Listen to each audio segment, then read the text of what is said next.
I had to extend that screen because I knew my mic wasn't on at first. I'm exhausted. It's Friday. It's Friday. We made it. It was a short week, but it felt like a longie. Here we are. Happy Friday to everyone out there who celebrates. It's Big Rich, TD, and Fletch on a Bar Car Friday, brought to you by Keg and Bottle. Today, we're going to be joined by Liberty Call Distillery. They're going to be bringing in some bottles. We're going to mix up some cocktails. We're going to have our little tasting in the 8 o'clock hour. We don't have any beers currently in studio. That's something that we will rectify shortly. It was a mistake. We had a lot of setup to do. I mean, does everybody else feel like this morning already has been on fast forward? Yes. I'm glad I'm not the only one. And I went to the fair last night, and I got a deep fried s'mores like sitting in my belly real thick. Tell you what. Wait a minute. Yeah, that's the fair. We've been giving away tickets. Yeah, to you went to the fair? It was totally random. It was like last second. My buddy ends up in town, and he's like, "Hey, what are you doing tonight?" I was like, "Nothing. You want to go get dinner?" And Kendall's like, "No, we're going to the fair." Oh, wow. So she jumped over the top off the turnbuckle. She's not only a Disney adult, she is a carny freak. Really? Is she? Okay. Great entryway to this conversation because the summer has officially begun. The summer solstice was on Tuesday. You're at the fair. That's something that everybody in San Diego, I think it's almost like rite of passage. If you pay taxes in San Diego, you eventually end up at the Del Mar Fairgrounds before July 1st to do the fair. So what is her, and frankly, what is your favorite part of a fair? Is it the livestock? Is it the rides? Is it the carnival games? Is it the food? What is the one thing? What's the thing that you have to do? Otherwise, you don't feel like you've done the fair. It's the food, and it's generally the corn dogs, which are like half-pound all beef. Also, Rich's nickname in high school. Thank you. Yes, you're welcome. I was gonna say beef. mine, but that's not believable. Wow. But I had one last night, and what's great about the fair is they give you this really deep, what are those things called? I don't know, but the little container for ketchup and stuff. Yeah. Ramekin. Okay. Plastic ramekin. Oh, wow. They give you a really know that. deep one for the Like half-pound all beef corn dog. It's like a cup. And Yeah. you can, It's like a plastic. and then they cup. have all the condiments laid out, and you can Ooh. go ketchup, mayonnaise, mustard, barbecue sauce, all in the same thing, and kind layer of it. make your own Thousand Island whatever thing. That's Wow. it. So the food is yours. Oddly enough, the food is not mine. I'm a huge carnival game guy. Wow. I like those two. I won the bottle breaking one last night. Man. I have a you won one? Yeah, I've Those won are- it like 3 years in a row now. Okay. The one where you throw baseballs and break bottles. I am absolutely god awful at carnival games. I love them so much. I am the sucker. I'm telling you, Everybody's god awful at the carnival games, I except know. for the carny who's running it. I know they're meant to be failed at, like they are built to ruin you financially. and they look so easy. Dude, that's the point. For I'm such a hyper competitive individual, even like as a kid, for sure. It's waned, I should say, as an adult. Like I'm not quite as crazy about it. But if you told me you have unlimited funds to do whatever you want at the fair this weekend, if you're going, what will you do? I will spend every single minute playing carnival games trying to win. Wow. I love them so much. I love the basketball game. Do you do the one where you have to throw it and land it in the laundry basket, 1,000%. That's tilted, so it really messes with you? Yeah, the tilted laundry basket ball throw, the ring toss, the ping pong ball goldfish toss, the fishing, game where it's magnets and you got the washer at the bottom of it. I love them all. I love them so much. How about the deal that is electrified in some manner, but you have to hold a little metal tool and try to get it around the thing that's spinning, It's and if you touch it, it buzzes. It's Operation. It's basically the game of Operation. I love the one where they don't do this as much anymore, but at fairs where you're shooting a BB gun and you're trying to tear off the star, the whole star in the middle. Yep. I love them all so much. And I'm so bad at them. I promise you, over the course of my entire life, I think I've only ever won a carnival game one time. And I'm pretty sure it's because the guy helped me. We walked away with 2 winners last night. Jeez. My buddy won This is a week for you, man. You shoot the squirt gun at the little target and then the prize goes up. He won that one. Now there's only like 6 people sitting at the thing that holds clown. like 20. Yeah. But then this is the second year straight that I've broken the bottles on the chucking them. Wow. Damn. The only thing I ever win, I think, is the balloon and the dart. Oh, you the know, balloon and, dart. and like you win like the first round, and then they're like, if you want to keep going, you can get a bigger prize, or you could just walk away with this piece of paper. So the crazy thing is, call a poster. I throw darts, and I'm a pretty on a dartboard. I'm pretty good throwing darts. You get me at a carnival for whatever reason, it's like the balloons, the wind shifts as soon as the dart leaves my fingers, and it avoids it every time. They also bend the feathers on the darts. Oh my gosh. Just like when you throw in the rings the on the little- Coca-Cola bottles, those Coca-Cola bottles actually have an extended top. And the dart the tail fins are bent, so Like, they go. You wouldn't be able to know it by looking at it, but they are. It's Okay. unbelievable. I guess you could just glue them a little sideways. Mhm. So I throw that's the only game I've ever won. It was because I threw a dart, hit a balloon, and then another dart, and it knocked another balloon down. I had been there for 20 minutes. The guy took pity on me. He was like, "You want a big panda?" I was like, "I do want a big panda." So I walked away with a big panda. Yeah, Yeah. I've never won anything big. Or maybe a goldfish. You know, you throw the ping pong ball and it bounces all over 2,000 little goldfish bowls. But and lands in one. favorite thing about the fair, is it the Okay. food? Is it the games? Is it the rides? You're- Is it the livestock? You're asking the wrong person. Because I feel like every single year I go, we should go to the fair. Then I get to the fair and go, what have I done? You mean like as soon as you walk through the gate, this is a mistake. I like to go. Probably the livestock. There's less people. The livestock is really cool. Like, wow, this is a good looking cow. You guys ready to go? Yeah, it's always the first thing you do. And honestly, I think that I love the games and I hate the games at the same time, but I do enjoy that part because our kids love animals. Right. So Ty will jump in there with the sheep and the goats and we have to restrain him physically. Sebastian loves to look at the animals, but he refuses to get close to the gates. So wherever the exact middle of the aisle is, he'll be there. You know, he won't get close to either side because he doesn't want a goat to like headbutt a gate and scare him. So they will. I remember one time I had him in my arms and we're looking over and the sheep came up and put the paws or the hooves up on the side of the enclosure. It scared him so much. I had to take him out of there. He was like the sheep wasn't quiet. It was like, "Ma!" And he was just like, "Oh my God!" Like, grabbing my neck, like trying to climb out of the. Well, so anyways, yeah, I'm glad you got to the fair. This will not be my weekend. We got some partying to do with Ann's side of the family, and it was a party in the Bay Area. What do you think about the fair rides? Oh, because Kendall loves them, and this is the first year I was like, I'm not doing it because every time I usually end up. You get sick. Well, she goes on the freaking tilt-a-whirl and stuff. Hang on, I'm out. I don't mind fair rides. I will say that as I've grown, they're designed to make you vomit. I look at the fair ride operators, and this isn't necessarily at the SD fair, but other carnivals, you know, like you go out back a church and they have a carnival set up in, you know, on the blacktop where people normally park. And you look at the ride operators and you sometimes go, okay, I'm going to put my lives in this gentleman's hands. This guy who probably hasn't seen a dentist since the 80s. Like, this is the guy who I'm going to say, you know what? I'm going to let Jesus take the wheel. Oh, never mind. Not Jesus. It's going to be Clark over there who's wearing a Guns N' Roses t-shirt that's been torn into a tank top. That is correct. The favorite part of the rides for me is this ride, and I don't know what it's called, at every single carnival. And there's a painting of Nicolas Cage from Con Air on the fair ride. I don't know. It's like some twirly Gravitron thing, and I don't know why he's there, but he's at every fair. He's always there. That's actually always watching us. That's Aaron Rodgers a couple years ago coming up to training camp.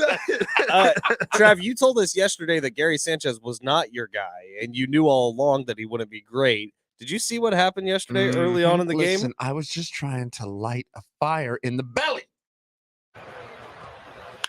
It was a fly ball struck pretty well to deep left center field. Back goes Slater. He's at the wall. It's gone. A 3-run home run for Gary Sanchez.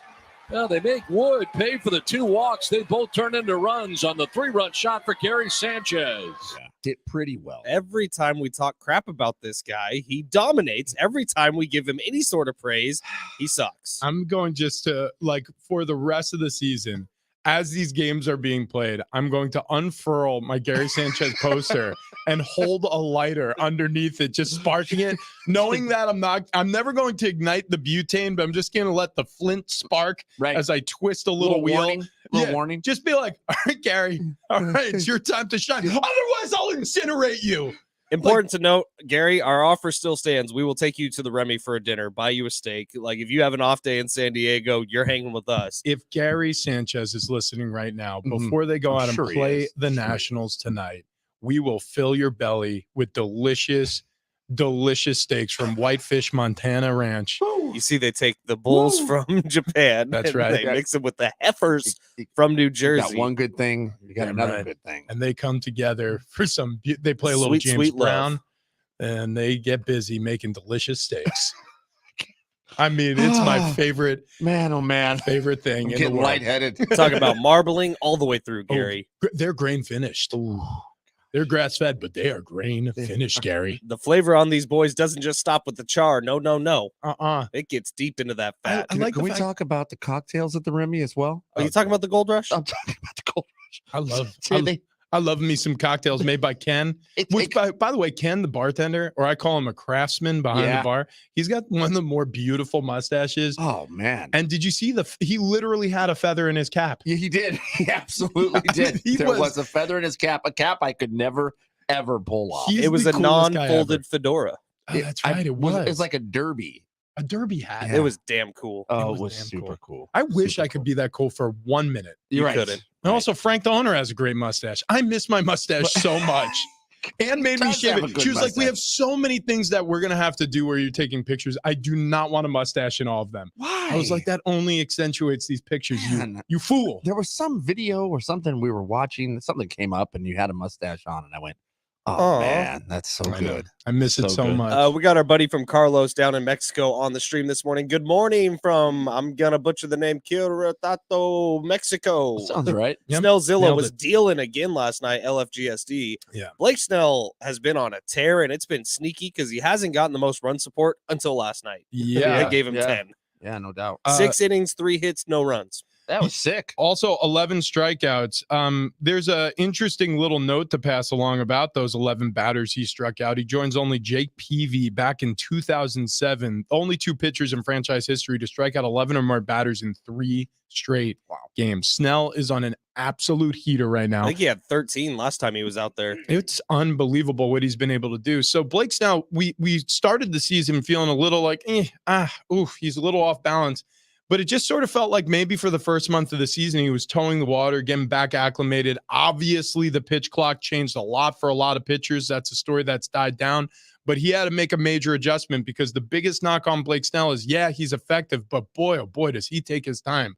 Well, he got used to it. And maybe it's buoyed his ability to get batters out because it feels like out of his head. Less time to think. Yeah. Yep. I think the same thing. And then it's just when you look at last night's game or yesterday's game, it is a tale of 2 different teams from day to day. What the hell is going on? John and Jim, I was driving around listening to them yesterday, actually on the way out to the fair, and they were talking about one word to describe that series against the Giants. And John's one word was predictable. And it was because you were going to have a game that they just kind of gave away, right? And then you were going to have a couple of games in there where it's going to be a battle, but the Padres are going to end up losing it. And then one game where they look like world beaters.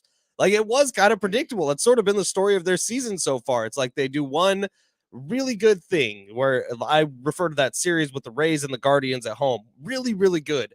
And then they have the Giants thing. So it's like that one series where they ended up losing 3 of 4. It would have been more like the Padres if it was 2-2. But it's so predictable what this team has gone through this year. Well, there was no game where they just got beat. In fact, I think every game they had the shot to win the thing. Yeah.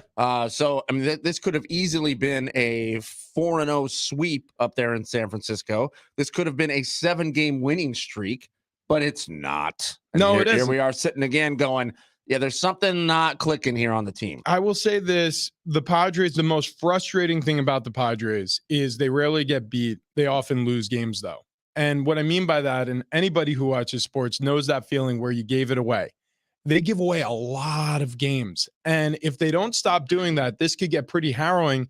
if they start doing what they did yesterday, overall, I think all will be forgiven, because when you have lights out pitching and you have bats coming around like they did there's nothing special that the Giants did this series other than gut it out in the late innings. I mean, that's the reality of what's happened over the past 3 games. But there you are in the 4th game. Instead of getting swept, it sort of feels like a gentleman's sweep.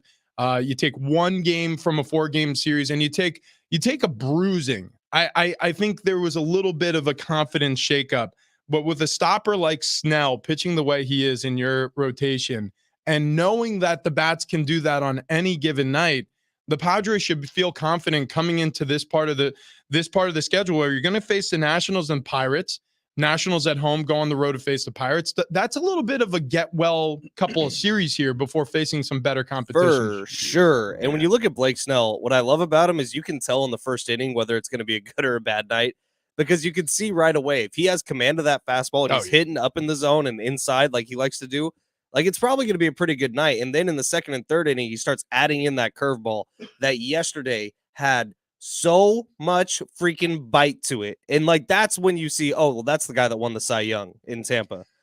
That's the guy who could be one of the most dominant pitchers in baseball. His command of the strike zone. I mean, you could say this about just about any other pitcher, but he's not a big waste pitch guy. Like, you don't want to see him throwing a lot of balls. Like, when Blake Snell's throwing strikes, that's when he's at his best. Yeah, when he's struggling, he's throwing balls, but only missing by a couple inches. Yeah. Well, but inches is everything. I mean, if you're an inch or 2 off the black, it's still a ball. It doesn't matter. I mean, these umpires, many of them stink. Some of them are good enough. You just see it. Like, when Blake Snell's having an off night, he really struggles to find the zone, which isn't his game, because he's a flamethrower and he's going to fool you with the changeup, which he was able to do, obviously, over these last 3 games, making the history books for the Padres. Let's do this real quick before we transition to the NBA draft, which happened last night. We have a lot of thoughts about the NBA draft.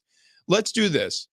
Best case scenario for the Padres rest of the way, worst case scenario. Start with the best case scenario. And I mean what you actually think can happen with this Padres team moving forward. They flip-flop from last year. So last year we were talking about it, where last year was 45-30, June 26th? Yep. So last year they built that cushion for themselves, and then they ended up struggling later on in the season before the playoff run. That was magic. We all remember it. But this year, they obviously don't have a cushion. So this year, in order to build that cushion, it's going to all have to be in the second half. And really, it needs to start right now. And this is a good series to get that going against the Nationals, then the Pirates. So if they can flip-flop with last year, and instead of having the good starts of the season, rough finish, have the rough start, rough first 89 games, or no, they have 87 left, so however many it is, but then finish off that strong after the All-Star break. Yeah, I mean, well, it's what it has to be. But I do think the best case scenario, the rosiest picture I could paint here looking at this particular team, is they just start figuring out how to win series. And it's going to be clawing and scratching and fighting all the way to the end. And it's going to be a nail biter again, as we're going to sit here in the last few weeks of the season going, well, the magic number is 4. The magic number's 3. And I honestly think it's going to be a fight.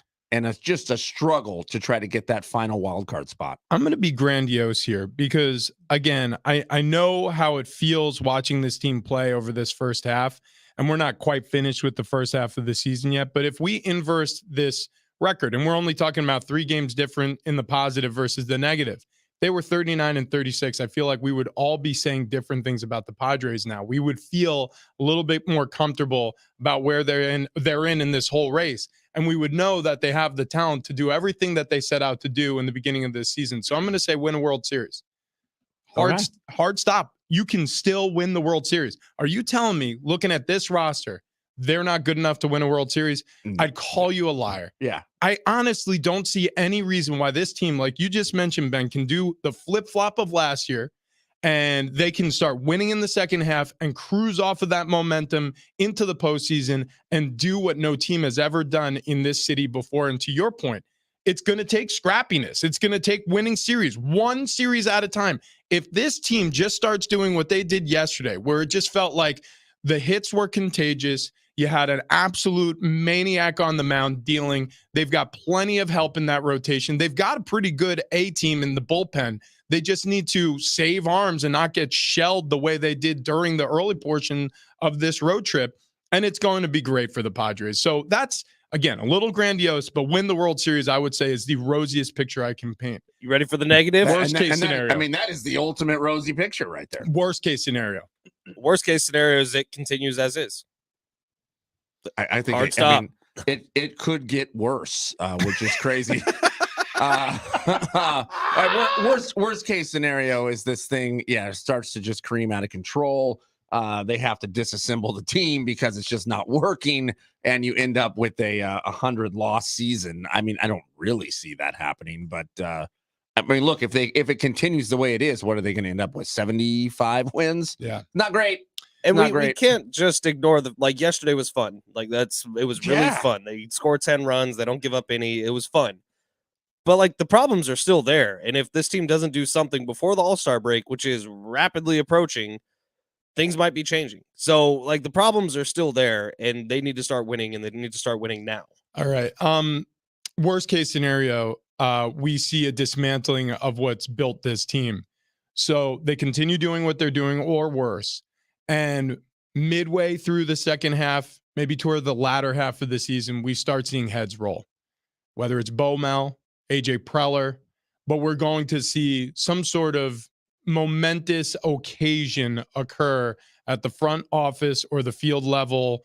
It's going to be rough, and it's going to signal a change of guard, whether that means that AJ Preller gets to hire or work with now his fifth manager since becoming president of baseball operations, whether it means that he kind of takes a backseat to somebody else, they bring in the organization, or he gets fired altogether because Peter Seidler has seen enough and has believed him for too long and has yet to see the results that he's looking to see.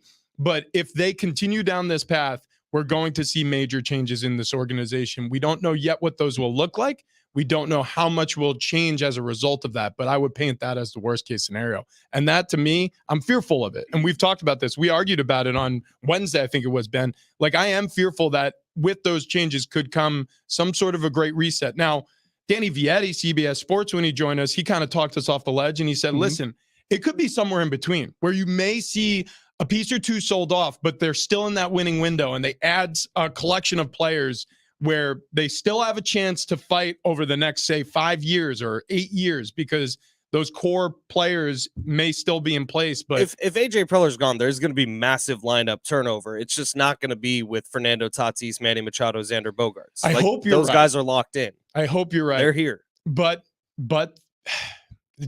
people, personalities, new personalities could bring major changes. I don't know what that means. Here's what I know for a fact. It's not going to be Fernando Tatis Jr. I believe that's right. He is here for the entire 14 years of his contract. I think that's right. But, I mean, Machado?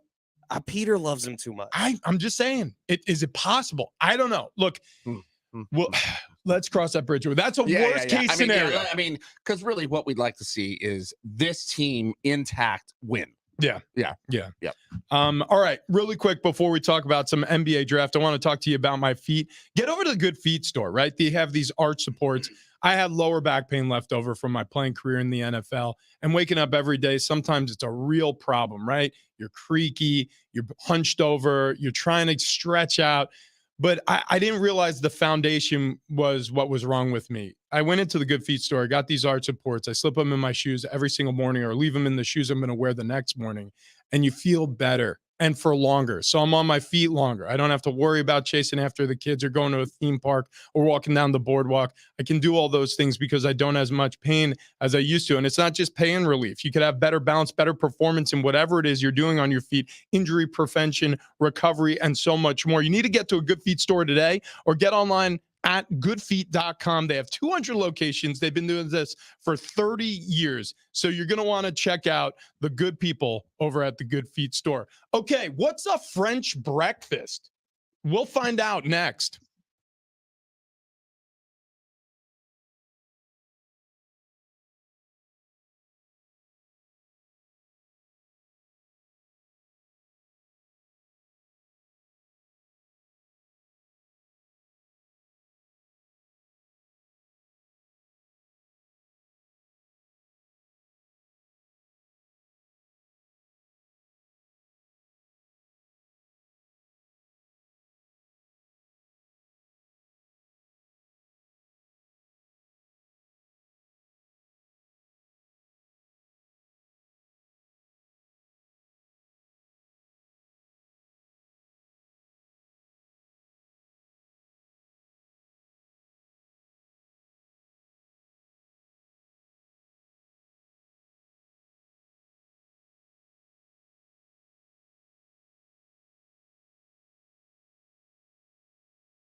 We got to talk some NBA draft and what's a French breakfast. We'll talk about it next.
This update is presented by Staples Stores. Padres get out of their slump. They dominate the Giants last night, 10-0, or yesterday, 10-0 win. Blake Snell, fantastic. 6 innings, giving up just 3 hits, no earned runs. Gary Sanchez, Manny Machado, Hassan Kim all hit home runs in the win. 3-game home series against the Nationals starting tonight at Petco Park.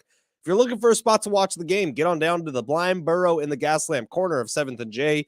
The D. Smith Show will be there from noon to 3. John and Jim from 3 to 6. NL West yesterday, D-backs beat the Nationals 5-3. Dodgers, Rockies both had the day off. And in the NBA draft, no surprises here. Victor Wembanyama goes number 1 overall to the Spurs. Brandon Miller from Alabama goes 2 to the Hornets. Scoot Henderson, 3 to the Trailblazers. After the draft, news dropped that former Aztec big man Nathan Mensah signed by the Charlotte Hornets. Good for Nathan. During Staples Small Business Deal Days, you save 50% when you buy any combination of 5 or more boxes, mailers, and shipping tubes. Offer ends July 1st. Exclusions do apply. Prices may vary. Keep your business running right and save at Staples.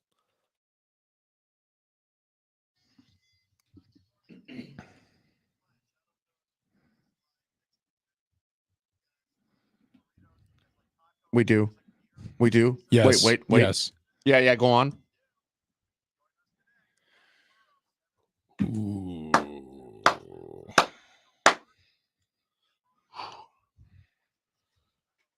Well done, Darren Smith. Well done. Yeah, they're going to be out there noon to 6 broadcasting live. We're going to be out there noon to 6 broadcasting live. I say we as a station. I don't think Big Rich, TD, and Fletch are, but Darren Smith. Oh, you will be out there. Very nice. Very nice. Yeah, well, Fletch is going to do some engineering work on site. Yeah, look at that. Well, I was fished in. He got me hooked there. Also, we have a pair of tickets to see Fall Out Boy Saturday, July 1st at the North Island Credit Union Amphitheater. Tickets and info at livenation.com, or just keep listening for your chance to win. And we do also have to update you on the submarine, which I don't know if you haven't heard. But, oh my God. Wow. Did you hear how it ended? Tragic ending. Yeah, which, I mean, I guess that's the best case scenario. Because it would have happened in like a...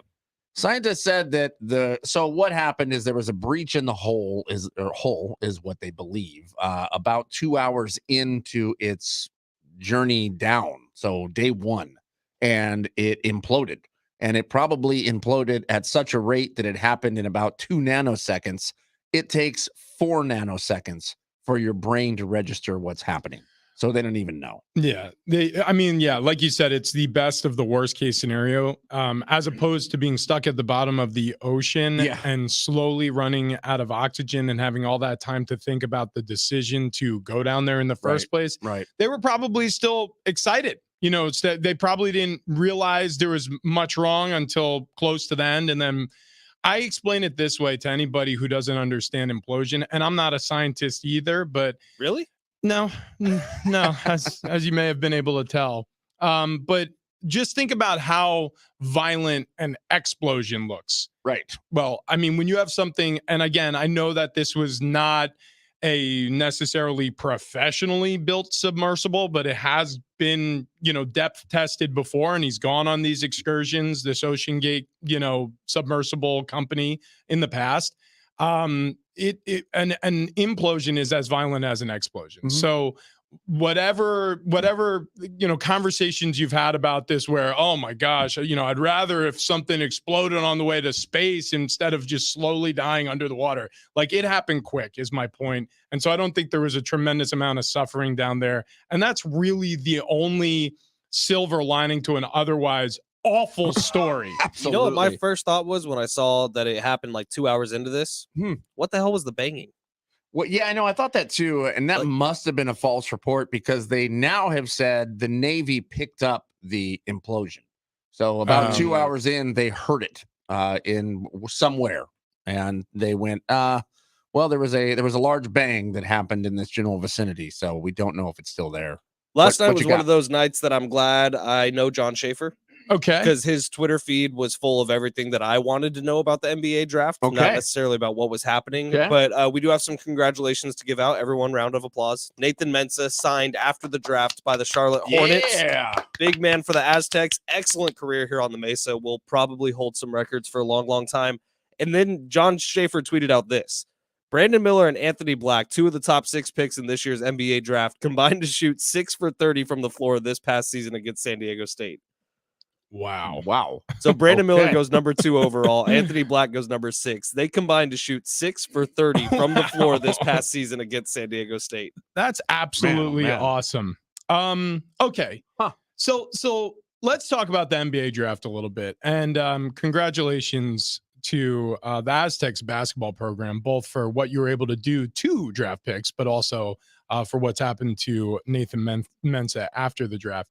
The NBA draft kind of went as expected. Yeah, the French phenom, Victor Wembanyama, he goes to the San Antonio Spurs. Obviously, he's going to be a Tim Duncan-esque pick for him. Can we start calling him Wemby now? So we don't have to say the full name? Wemby is easier. It's much easier. There's an N in there that doesn't make sense. Yeah. Wembanyama.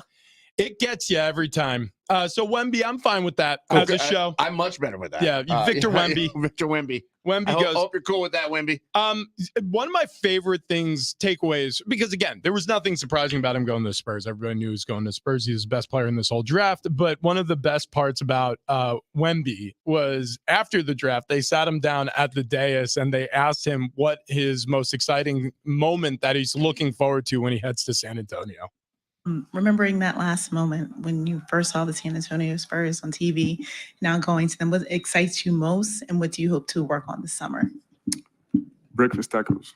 Nah, I heard a lot about breakfast tacos. He really wants breakfast tacos.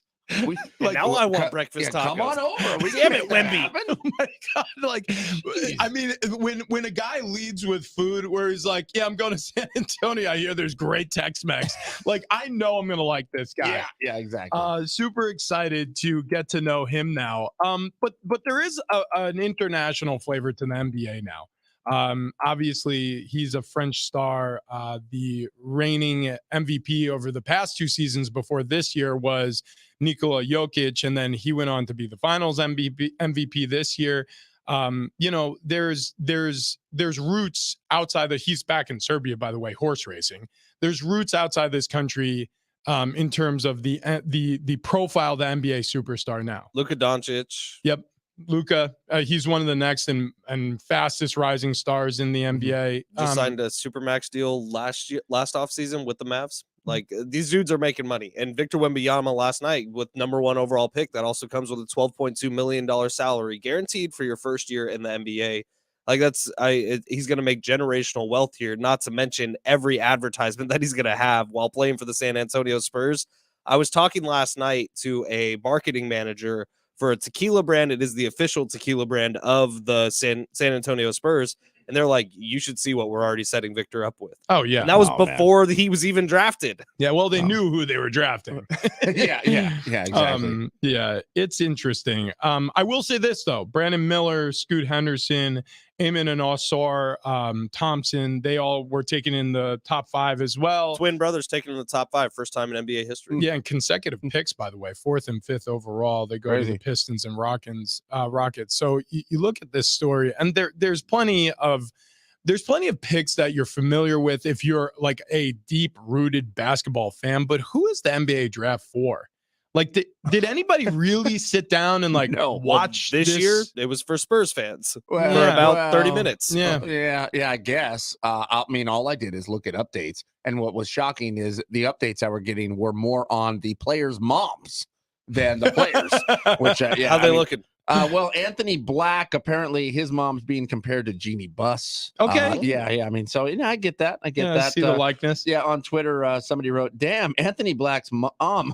Fine AF. Well, yeah. Luka Doncic started this all when he was drafted to the Mavs, dude. When they saw his mom, they thought it was his girlfriend. If you type in Anthony Black into Google, the first thing that pops up is Anthony Black mom. Right. That seems to be Luka draft, and it's going to be his mom. Almost every article written after Luka Doncic was drafted was about his mom. The other mom was Grady Dick's mom.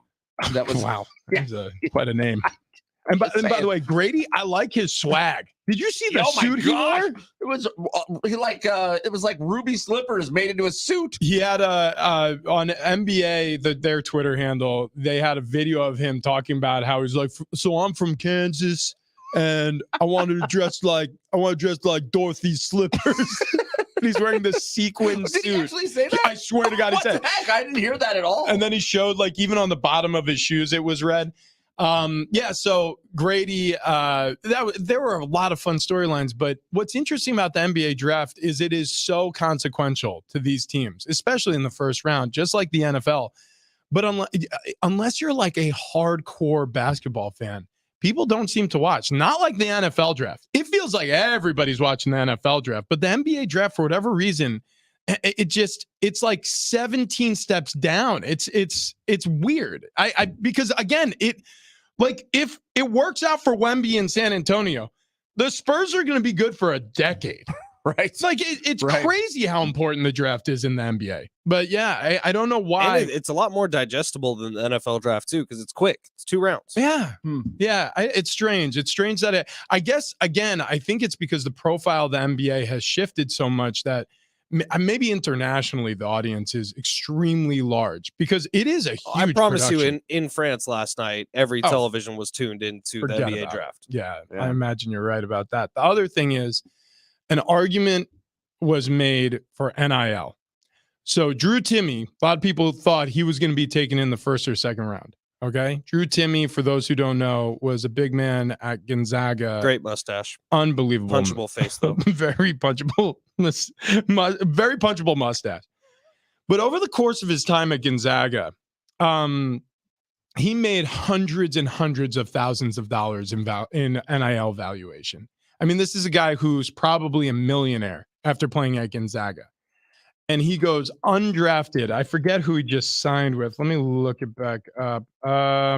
Signed as an undrafted with the Bucks. So Drew Timme will be out there in Milwaukee. Estimated net worth of Timmy's NIL deals, $637,000. I mean, that's pretty good. Nearly a millionaire playing college basketball. Wow. Now think about this. This is a guy that a lot of people thought was going to make some money at the NBA level right out the gate, signing bonuses and all. It did not happen. So the point is, you can be a superstar in college, and this may encourage players to stay longer at their colleges because of the NIL money that they can make while they're there. I am such a fan of NIL. I know in certain circles, in certain cases, it could have a destructive effect on programs. But overall, I think the good beats the bad. Overall, I think you're going to see more players choose to stay in college longer as a result, and it'll strengthen college basketball and college football. And what San Diego State proved with the run to the national championship is you can make NIL money here, now. Yeah. Lamont Butler made a S-load of money based on that shot that he hit in the Final Four. Yeah, And he is should have. continuing to do so. Like Lamont Butler had offers to go to other schools through the transfer portal. I promise you that. He chose to come back, not only because he's an Aztec for life, but because there's money here. Mm-hmm. So that's only going to help in the future, especially if there's a move on the horizon. I don't know, within the next few weeks, maybe. I don't know. Yeah. Mm. What? Huh? Huh? Conference realignment? Yeah. What? What's that? What? Pac-12? Please, Pac-12. It might be just because it gave him a better opportunity to be part of the next Hardwood and Balls Classic. Oh, good if point. He's close to home. Yeah, Malachi Flynn almost got involved this year. He's a current pro with the Toronto Raptors. He was in the gym at the same It's time. pretty incredible. He just didn't miss. No, Like once. we missed a lot. As A it lot. turns out. Yeah. Except for Yeah. J-Riff. Yeah. Screw that Has guy. J-Riff missed yet? Don't think Probably so. not. I hate that guy. So He much. cheated. I think he cheated. Oh, without a and doubt. also, I'm gonna guess he's on performance enhancing drugs. Now, have you He was seen the on way? a lot of pre-workout. Mhm. I've never taken pre-workout. Would I like it? You would I love like it. energy drinks. You would love it. I'm gonna get you some later Should we on. dry scoop Oh my the god! yeah. pre-workout next week? Right to the dome. Yeah, definitely. And I'll get you back training. Maybe next time you won't have 7-Eleven for breakfast before the Hardwood and Balls Classic. That may have been a misstep by me. Is there a Circle K nearby? Yeah, actually, they serve breakfast too. Yeah. AM/PM has buffalo chicken sandwiches. Oh, yeah. Well, they have breakfast sandwiches too. Dude, oh my I God. honestly think we may be on the wrong path. I screwed up so bad because Oh, last boy. night when I bought the half-pound all-beef corn dog, Mhm. which was great, Yeah. I like that you have to give it the full title. because I gotta couldn't explain say how when I like bought a this thing corn was dog. this big, dude. It was freaking huge. Okay. Right next door, there was a booth that was selling waffle cones made out of an actual waffle Mhm. Go on. that had buffalo chicken, French fries, and mac and cheese in it. Yeah. Yeah. All right. We got to go. We got to go to the fair to get one of these waffle cone buffalo French fries. Should we it was time like- ourselves? So It was like islands wrapped up in a waffle. God bless America. I love the SD fair. Were there fries in it? All Yeah, right. French fries, Fries. mac and cheese, and, And buffalo, buffalo chicken, chicken. We gotta all go. inside of a waffle. We got to go right now. I'm already getting sweaty. Before we do, will we ever hear his name again? That's next.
Coming up next, will he be forgotten or will he be etched in the history books forever? That's next.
Yeah, the Big Bay Boom, California's largest July 4th fireworks display. Watch it from various locations around the San Diego Bay and listen for the soundtrack simulcast on 101.5 KGB FM starting 9 p.m. July 4th. Brought to you by San Diego Air and Space Museum and Superstar Car Wash.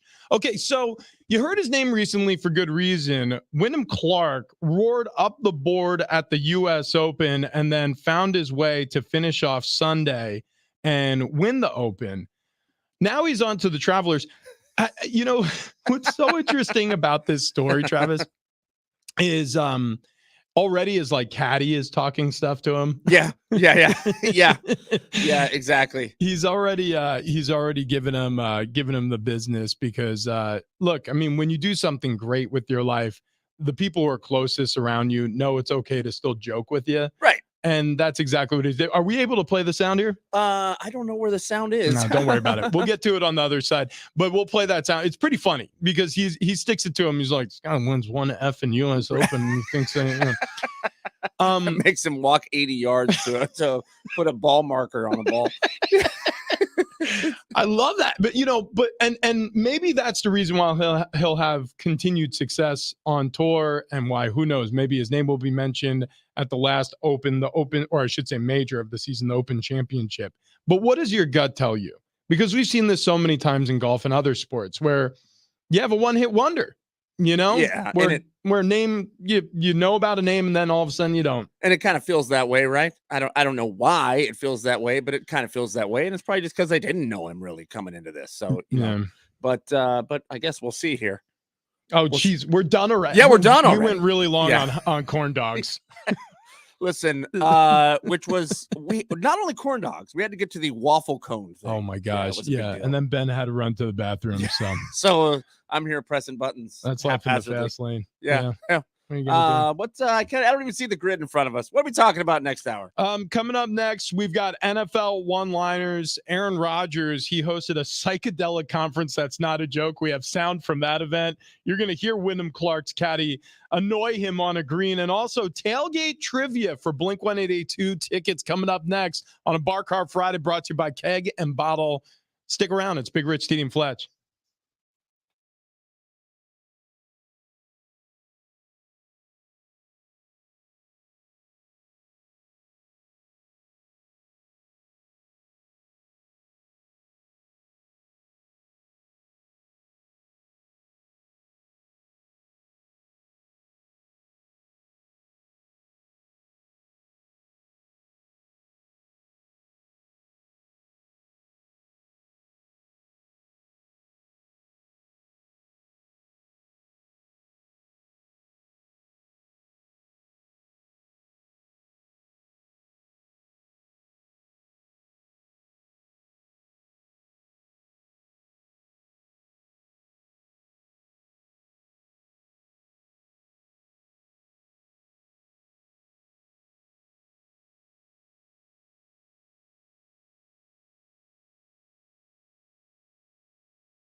This update is presented by Staples Stores. Padres get out of their slump. They dominate the Giants with a 10-0 win yesterday. Blake Snell, fantastic, going 6 innings, giving up just 3 hits, no earned runs. Gary Sanchez, Manny Machado, Hassan Kim, all hitting home runs in the win.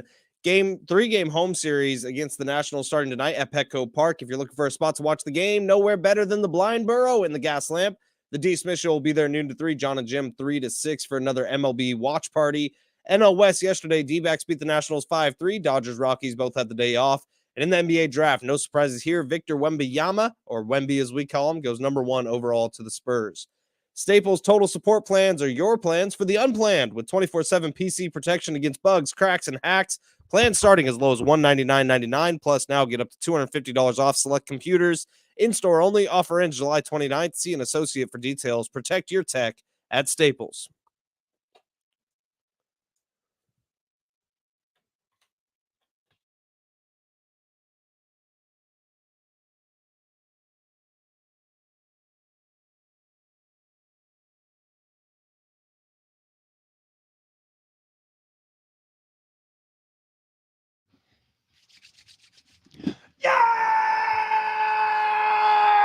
Yeah! Woo! It is a Bar Cart Friday, y'all. And we are doing it. Y'all, You hear me? y'all listen up. Hear me out there, the SD Fair, y'all? Yeah. Put on your boots. We are about to be joined by Liberty Call Distillery or Distilling Company. They're going to join us alongside Keg and Bottles' very own Tony Kanja live in studio for Bar Cart Friday today. We're very excited to have Keg and Bottle in here every single week. We're very excited to meet the purveyors over there at Liberty Call. We're going to be taste testing and sampling. I almost put those words. We're going to be tampling a couple of tipples from Liberty Call. I'm excited. What? Yeah.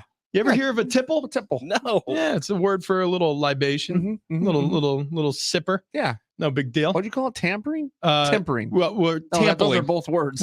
You did. Tampling. I was. We should make that a word. Yeah, we should. Yeah. Yeah. So this is going to be an exciting morning. Also, we failed to mention this. We're going to be joined by Frankie Vizzle from over there at 933. Is going to join us in studio. What is his actual last name? Frankie V. Is it not Vizzle? I believe it's Vizzle. I don't think that's it. It's It might not not be. Vizzle? I don't know. Maybe it's just a really fun stage name. I We'll mean, ask him when he comes in here. it actually didn't dawn on me until you said that right The now. reason- Maybe Vizzle is not his real name. Why he's going to be here is because he's doing stand-up comedy Saturday. Yeah. And we all got invited to his show. Unfortunately, I have to go to an engagement party for my brother-in-law, so I'm going to miss this one. But this isn't going to be his only event. He explained to me what he's doing. It's really fun. So he'll join us at the top of the 8 o'clock hour. He always runs in here, and producer Chris from their show in the morning. They always run in here and they grab a drink. Frankie and Gina. Dominic Giamacarena texted me and said his last name is Vinci, Vinci. Vinci. Oh, Wow. huh. I would have Okay. never Are guessed we allowed that. to say that, or is that supposed to be some secret stage name? Sort of like Clark Kent. I don't Yeah, know. right, I just right. pulled the Travis and read the text What- as soon as I got it. Yeah, that's Is what we do odd? here. Is that strange? It doesn't seem like a weird thing to me. People generally text because There's no filter. Wait. There is no filter with you, Travis. I don't think people generally text because they don't want to say it out loud. I think people generally text because it's an easy way to communicate. I mean, they can't call you right now. That's a good point. but you don't know Solid point. that. Like you don't know that he wanted me to read that out loud. There's so many I feel- rules with texting. Well, yeah, really, there are. Yeah, There like are. the emojis. Oh, speaking of which, we'll get to a story about how texting is going to change for all of us real soon. Yeah. All of us who have iPhones. And I mean, finally, yeah, it's a big deal. it is. It's a really, really big deal. Also, it's a big deal that we have these Blink 182 tickets to What? give away today. Coming up on the show, we have a pair of tickets for you to see. Sorry, Fallout Boy. Yes. I keep saying Blink. I was just waiting to see when it would be corrected. Coming up on the show, we have Fallout Boy tickets to give away. Dump button. This is for their Saturday, July 1st at North Island at Credit Union Amphitheater show. Tickets available at livenation.com. But we're giving away Fallout Boy tickets. And Sugar, we're going down swinging. All right. Did you guys moving talk on. about Justin Thomas while I was talking to the man about the horse? Yeah, you had left the studio in a big hurry. Owner of Liberty Call, Bill Rogers, just got texted in immediately right now from Tony Kanja, Keg and Bottle, 10 locations all throughout San Bill. Diego. And then He's doing the thing. He's doing the thing. You have no filter. He said, I want you to read this out loud. Tony is awesome. Tony Conja, keg and bottle. Dude, I don't know how this guy has time to hang with us in the mornings. I mean, he's the busiest guy I know, but I'm damn glad he's going to be back in studio with us on a Friday, as he is every single Friday. It was really nice being joined by Dom's wife, Adriana, and Lydia, Tony's wife. It was the ladies of whiskey, man. They came in. We had the Whiskey Nomad live in studio. She was fun to hang with, Sarah. I think the organization, it's Women in Whiskey. Oh, yeah. What did I say? The women Ladies of Whiskey. The ladies of whiskey. Women in whiskey sounds better. They did it better. Ladies of whiskey. Wait, you're acting like I like it. I'm not so far from the barn. No. That just sounds like some town in Scotland where there's a bunch of divorcees who live together, and it's the ladies of whiskey. Out in Gloucester. I want to go there. Yeah. So you guys talk about Justin Thomas while I was Yes. Yeah. Okay. Well, do you want to hear the audio? Sort of. You were barking at the moon over there. Yeah. Rich asked me for the audio, and I went, I don't know. Yeah. So I can't find bleeped it out, but it's tough to hear because the PGA Tour did what the PGA Tour always does and took down the video immediately after it was posted of the high quality audio. So this is just some Joe Schmo recording off his TV, but you can kind of hear it, and then we'll tell you what he said. Guy wins one effing U.S. Open, and now I got to mark my ball from 80 yards out. So as Justin Thomas talking a ton of smack at the Travelers, as Wyndham Clark asked him to mark his ball because he had to make a putt from a long way away. And so Thomas was complaining as he was walking across the green. Very funny little exchange there. Actually, at first thought it was his caddy. I thought he asked his caddy, but then I realized it was JT. It's amazing, like how much time there is to talk on a golf course. And you think because the cameras are flipping from group to group to group, it's all action. It's not. It's just like when we go golfing. Justin Thomas gets caught all the time saying things he's not supposed to be saying, and I don't think he cares anymore. It's kind of become part of his shtick. But like if he shanks a driver or anything, the F-bombs are flying. Right. Do not have the mics hot for his drives. That was a joke. Yes. Yeah, that was a joke. He was having fun. He's pulling a chain. I mean, frankly, during, I want to say it was the whatever they call the tournament now at Riviera. Genesis Open. It's the Genesis now. It used to be the LA Open.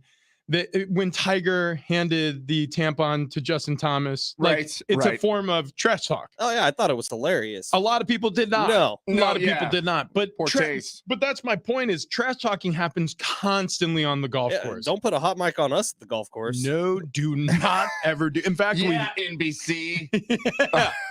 we have cameras all over here. NBC7 San Diego is kind of like our parking lot sister. Right. They're right across the parking lot from us, and now they've infiltrated. Now they have a stream live during the last portion of the Darren Smith show into the first portion of the John and Jim show here at San Diego Sports 760.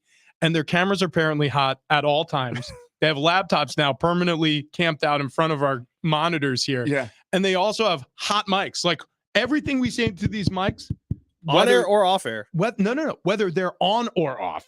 Yeah. Is picked up. Screw you, Togerson. Yeah. Right. Yeah. Take that, DT. I'm giving the finger to the camera as I say it. Hey, darn Trip. Yeah, I'm not exactly sure how that works, but our engineers came in and just gave us a heads up. Like, hey guys, just so you know, everything you say during the breaks, everybody hears it over to NBC. You guys should moon him. Yeah. Oh, dude, yeah. Can we do that? Just yeah, we should. We should. And we can. Let's wait till we get a little drunk. Okay. Be for the best. We'll get Frankie V to join in. Yeah. He's got a great ass. It's good at it. It's amazing what happens during the NFL offseason.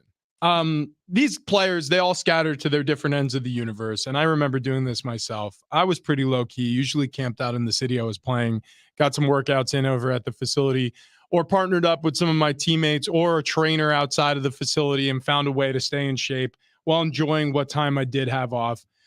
Some players, they'll partake in a little recreational activity, maybe go to a concert festival, have a couple of drinks. Oh, yeah. And some players go to South America rather, and have a loose experience like Aaron Rodgers. Yeah. or they go to Denver Right. and host a psychedelic conference like Aaron Rodgers. Yeah. He's the keynote speaker. Keynote speaker at the Belcourt, I want to get this right, the Belcourt Theater, which is the main stage over at the Psychedelic Science 2023, which is a conference of more than 11,000 participants. He did kind of drop the mic on all of us.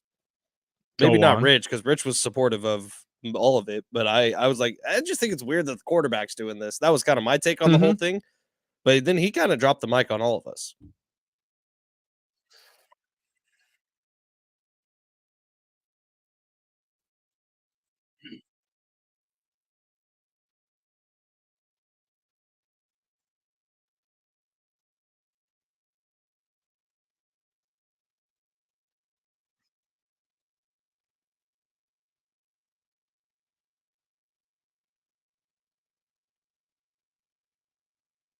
Yeah. Uh, It's a little bit of a mic drop. Yeah, a little bit. I mean, but it's shocking. I mean, it's shocking because he's doing it. That's why. I'm not shocking that he's putting up these numbers. Go for it, man. Whatever makes you feel good. I mean, it's to me, I feel like it's a little bit shocking again that you're such an advocate for it. I mean, that you talk so much about it. Why not just do it and not say a word? Here's always been my take about this is at the end of the day, if it works, it works. Now, I'm not saying that I would be supportive of, say, my wife or my mom, you know, being having a daily cocaine habit. Right. You know what I mean? I'm not saying I would be supportive of my kids taking hallucinogenics. You know, I mean, because I've never taken a hallucinogen before in my life. I don't think I have the mind for it. But like to each his own. And in this case, Aaron Rodgers, he's an adult. He's free to do whatever he wants. In many states now, the use of hallucinogens is legalized for the recreational purposes that he's been taking ayahuasca for, whatever hallucinogens he takes. I mean, there's nothing necessarily prohibitive about this at this point in society, depending on what state you live in and depending on where you're doing it and how you're doing it, all those things. Federally, obviously, the laws are different than locally, blah, blah, blah, blah, blah. But my point is, like, if the means are justified by the ends, like if he wanted to find himself and he felt like this journey taking a drug would help him get to a happier place in his own life.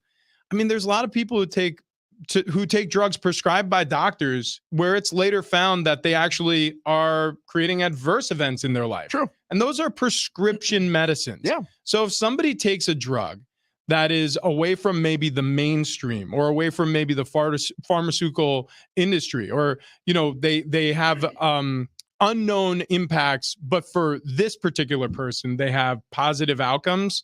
I don't think I have a huge problem with that. I never did. No, I don't think I have a problem with it. I just it's just a little bit astonishing to hear, especially when it's a very, very prominent sports figure. Yeah. It seems a little shocking. My I keep issue using that word, but that's what it is. But man, Aaron Rodgers, yeah, go for it. Go for it. I am getting kind of tired of hearing about the MVP season. I'm just kind of tired of hearing about Aaron Rodgers in general. I'm feeling like I'm turning into Brent Sperry, but who is a Bears fan who grew up in Wisconsin hates and hates Aaron Rodgers. My whole take on the thing was it's Aaron Rodgers does it right. There's zero retaliation from the league. In fact, they kind of supported it in a weird way, but I have no proof of saying this. I just feel it in my heart of hearts that had it been a lesser known, less important NFL player, there would have been some sort of suspension, or there would have been some sort of retaliation from the league, or there would have been some sort of condemning. But the fact that it's Aaron Rodgers and the fact that he is a MVP candidate year after year, and the fact that he does bring in so much money for the league, they just kind of were like, well, yeah, he didn't break any rules. I disagree only for this reason. I have no proof of it. That's how I feel. I know that's how you feel. Only for this reason, because nobody would have really heard about it. Like if it's some backup offensive lineman or some special teams guy who's third safety on, you know, name it, the Green Bay Packers, who came out and said that I'm very supportive of the use of ayahuasca. It's really helped me. Nobody would care because, like you said, the reason why this story is so relevant, Travis, and shocking is because he's such a high profile, highly successful athlete in the most popular sport in the United States right now, the NFL. I mean, nothing trumps the NFL in terms of interest or ratings. And Aaron Rodgers is inarguably one of the top 10 players in the league. And he's banging the drum for something that, quite frankly, is still It's taboo. It's taboo. It's still a subsect of society. There's still many people out there who's never experienced any sort of trip, has never used. And look, I'm one of them. But I advocate for people who want to be able to do this for themselves if they're an adult and they're doing it mindfully and with the help of trained and skilled professionals or people who have done this with many groups of people, which it appears he did. And I don't have a problem with it, but I do understand like the prominence of his position in the NFL and how important he is to however many people. He's got a lot of fans. He's got a lot of detractors and haters as well. It has made this a national story. I don't think it would have gotten a lesser player in trouble. I just don't think we would be talking about it. Yeah, probably not. We wouldn't even know. My whole thing, he like probably pooped himself. He probably vomited all over himself. He was probably really sweaty and really smelly. Let me ask this question though. Okay, here's a real question. If in any way, for you personally, has the fact that he had a great season the season before, took ayahuasca, had an even better season, MVP season the season after. Does it move the line for you individually? Because I think the three of us have never gone on a trip, right? No psychedelic use? No. Okay, so the three of us, we're virgins to this. Has it moved the line for you where you have further interest in getting involved because of not because of him? Okay. Not because of him. Other people, yes. Not because of him. Okay. But like, would I be? I have zero interest. You hear about the Silicon Valley movement. People are saying now Silicon Valley was kind of built on mushrooms, and like the micro dosing of it, and the ability to think clear and open up different pathways in your brain, like led to some of these great innovations we've had in technology over the last few years. That's the kind of stuff that makes me think, oh well, maybe there is a use for this stuff. Aaron Rodgers talking about him going into the forest and puking and pooping all over the place doesn't really do it for me. Yeah, you go. No. I don't believe that doing microdosing anything helps you think clear. I don't believe Maybe it doesn't. Maybe it does. But that's what the growing theory is in Silicon Valley. But hang on. So in the 8 o'clock hour, we're going to have keg and bottle in here. We're going to have our bar car Friday. Well, there is a Mendoza line for alcohol. We all know that. But that's my point. Alcohol for years has been called and considered a social lubricant. Okay. Because you have a sip of a beer, you have a sip of a martini, you have a sip of your wine glass, and all of a sudden you just feel a little less inhibited, You're more athletic. Sometimes it gives you a little more confidence.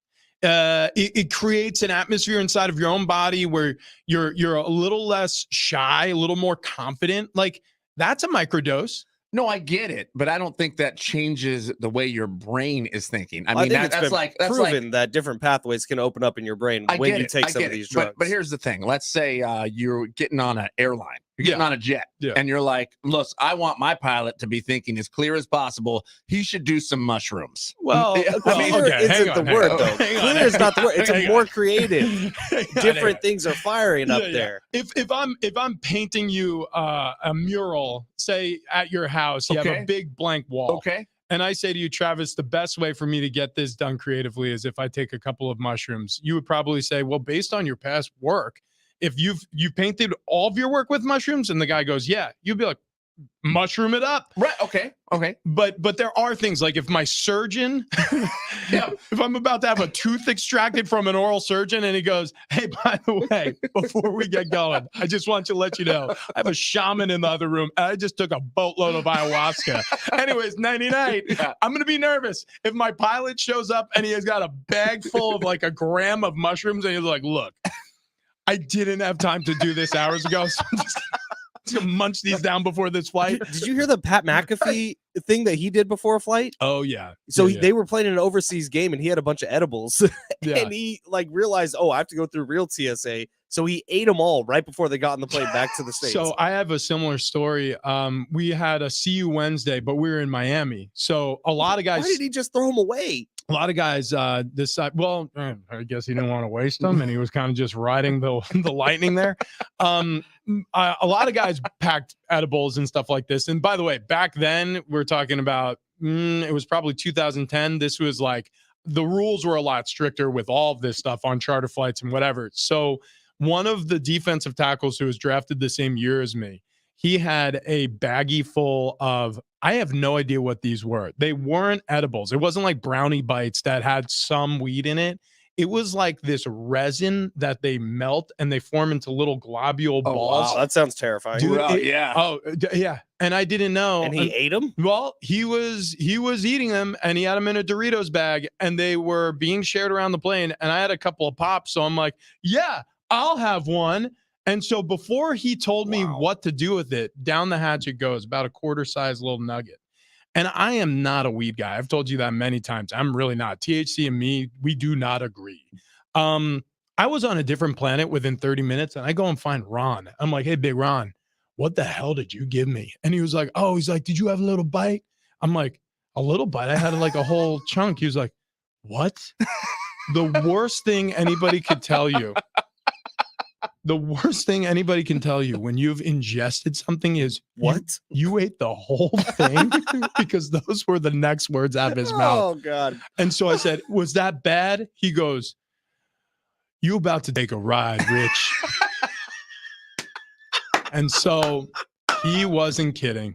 I started seeing stars. And is this like a 13-hour flight? No, well, no, it's from Miami to Boston. So we probably, it was like midway through. So probably 2 hours into the flight. So we probably had about an hour and a half, 2 hours left. I'm literally melting into the airline seat. People are checking on me. I had water dumped on me at one point. Wow. It was bad. So my teammates are helping me out. The coaches didn't know. I get like helped off the plane by one of our other offensive linemen, Dan. I get brought into, I have no idea why they brought me into the Patriots facility, but they were like, hey, somebody's got to bring him home. He can't drive. So me and Mark Lavore, who was a backup offensive lineman for the Patriots, are driving home in his Escalade. And I remember at one point looking over at him and I'm seeing 9 of him. It's like a trail. He's like, are you okay? You know what the best part of that story is? The coaches didn't know. Yeah, right. They all knew. They probably did. So he's turning into a monster in front of my eyes. Dude, I was shell-shocked. I was in my room for, I kid you not, I don't think I ate or drank anything until Wednesday morning when we were told to come back for practice. Perfect. And I still didn't feel right. So anyways, my point is, I've had a negative Drugs are experience scary with psychedelics. Well, I mean, I guess they can be for some people. It's not good. It's not good. It can be real bad. Anything psychoactive can be bad, but for some people, it can really help them. 913 on the text line. Ben, was that backflip claim really a result of using ayahuasca? Did that really happen? That's a good point. Someone who witnessed it is in San Diego currently. Wow. So I can text. I'm going to the casino with them tonight. How about this? How about this? From the 619, when you were talking about the ladies of whiskey. Glow. Gorgeous ladies of whiskey. Wow. Done. Isn't that actually Gorgeous Ladies of Wrestling? Not anymore. Yeah. Not since That's a great TV 2 minutes ago when the text came in. Have you guys watch that show? It's Yeah, really yeah. good. Not only did I watch the show, I watched the Gorgeous Ladies of Wrestling when they were wrestling. Wait, that was a real thing? Glow, yeah. We are about to do tailgate trivia on this Friday for Fall Out Boy tickets. Yes. Okay. I was saying a different band earlier. It's for sure not them. Yeah. It is Fall Out Boy, and we're giving away a pair of tickets. So if you want to see Fall Out Boy, you got to call in right now. 844-570-1360. That's 844-570-1360. The first caller in is going to get to play a little tailgate trivia for Fall Out Boy tickets next.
We need a contestant for tailgate trivia. We got Fall Out Boy tickets we're giving away. They're going to be at the North Island Credit Union Amphitheater on July 1st.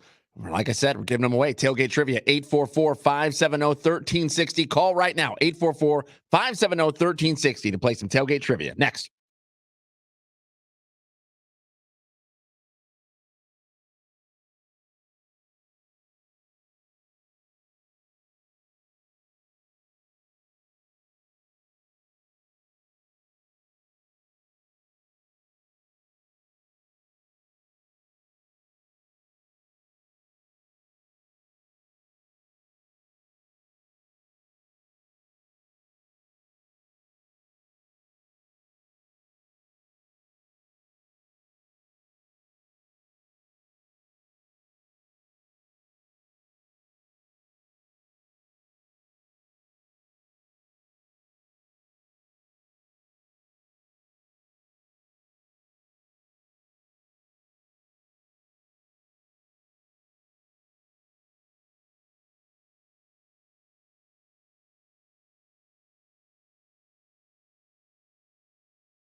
This update is presented by Staples Stores. Starting off with the Padres here. They get a nice win yesterday over the Giants, 10-0, breaking that Giants' long win streak. Blake Snell was fantastic yesterday. 6 innings, 3 hits, no earned runs. Gary Sanchez, Manny Machado, Hassan Kim all hitting home runs in the win. 3-game home series against the Nationals coming up next. It starts tonight at Petco Park. And if you're looking for a spot to watch the game, get on over to the Blind Burrow in the gas lamp corner of 7th and J. The D. Smith Show will be there noon to 3, John and Jim 3 to 6. NL West yesterday, D-backs beat the Nationals 5-3. Dodgers, Rockies both have the day off. In the NBA draft, no surprises here. Victor Wembanyama goes number 1 overall to the Spurs. And a round of applause, big claps for that former Aztec big man, Nathan Mensah, who was signed by the Charlotte Hornets after the draft. Good for Nathan, good for the Aztecs. During Staples Small Business Deal Days, you save 50% when you buy any combination of 5 or more boxes, mailers, and shipping tubes. Offer ends July 1st. Exclusions do apply. Prices may vary. Keep your business running right and save at Staples.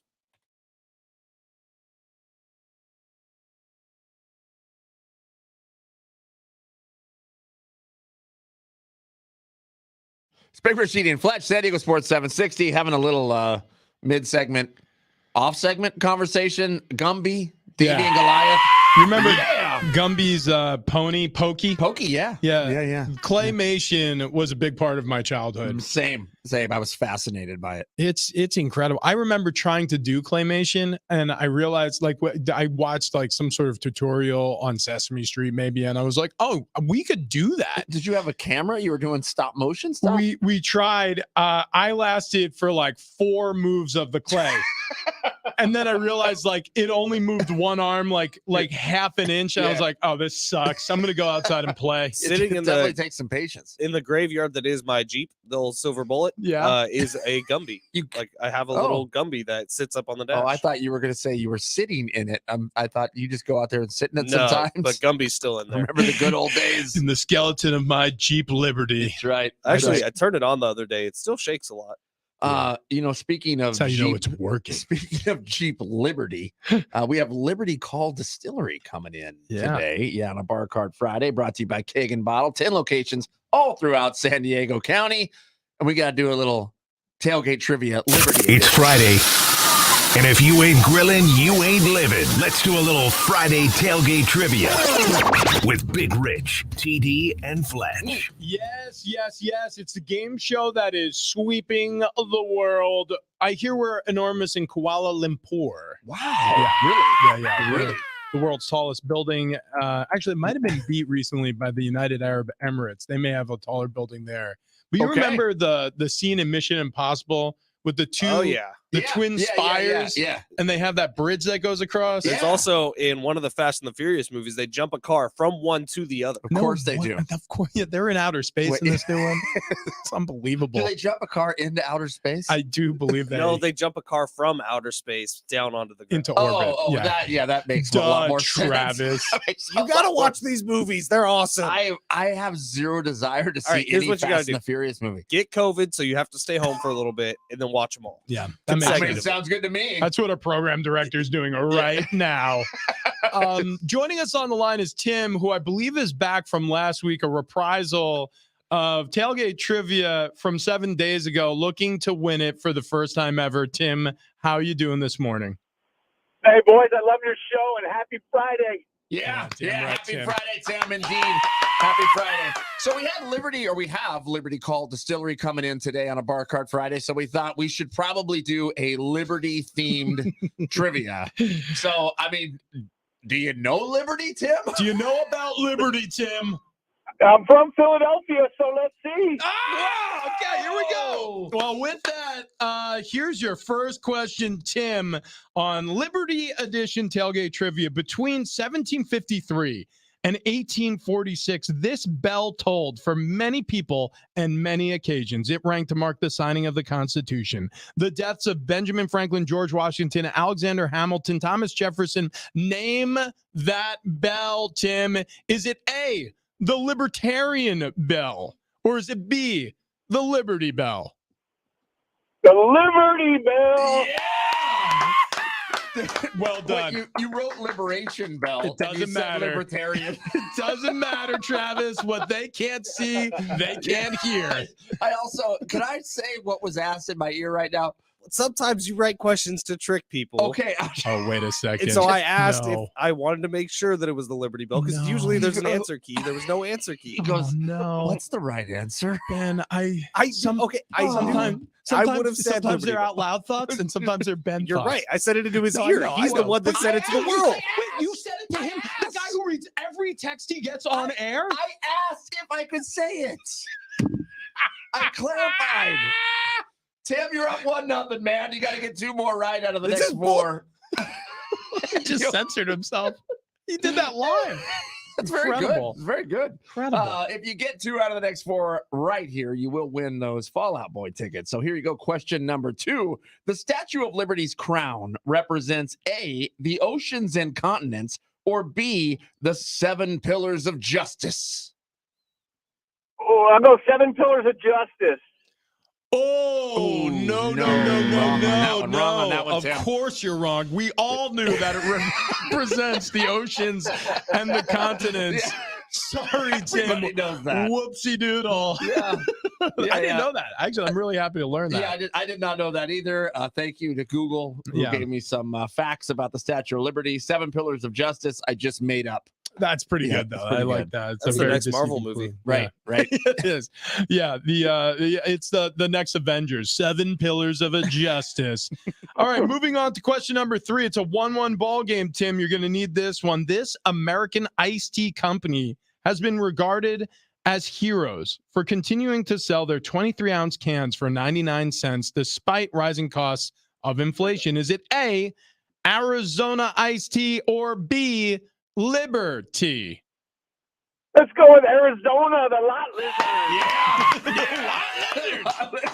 Are they still 99 cents? It's still 99 Still cents. 99 cents. I mean, they are American I heroes. think they're $1.49 now. What? Oh, I jeez. just got one like 2 weeks ago. Misinformation.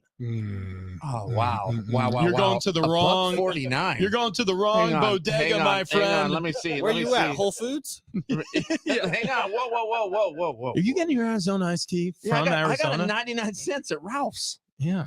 Wow. How about that? Yeah, he's going. I love the Arnie Palmers, by the way. Those are really I good. like the mango ones. All right. Mhm, So mhm. right now it is a 2-1 game. Tim, you have a lead for the moment. Do you think he's ready though, Travis? I think he's ready. I think he's Okay. ready for question number 4. You get this one right, Tim, you win.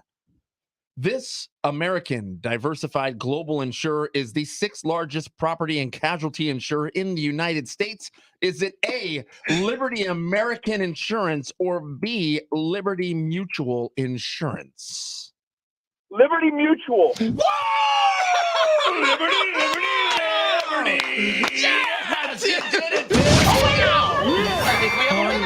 Unreal. We're sending Tim and a friend to Fall Out Boy. A pair of tickets have just been won for the July 1st show at North Island Credit Union Amphitheater. Tickets and info, livenation.com. But you don't need those tickets or that information, Tim, because we're sending you to Fall Out Boy. Are you pumped up? I love your show, boys, and I can't believe they pay you guys to do this job. Neither can we. Can't either. Wait, you guys are getting paid? No. What? Surely we're not. Tim, you are a rock star. Thank you so much for listening. Thanks for playing. Enjoy Fallout Boy. Hang on the line. Ben will get your info. This is incredible. What a day. I'm pumped for Liberty. Everybody is.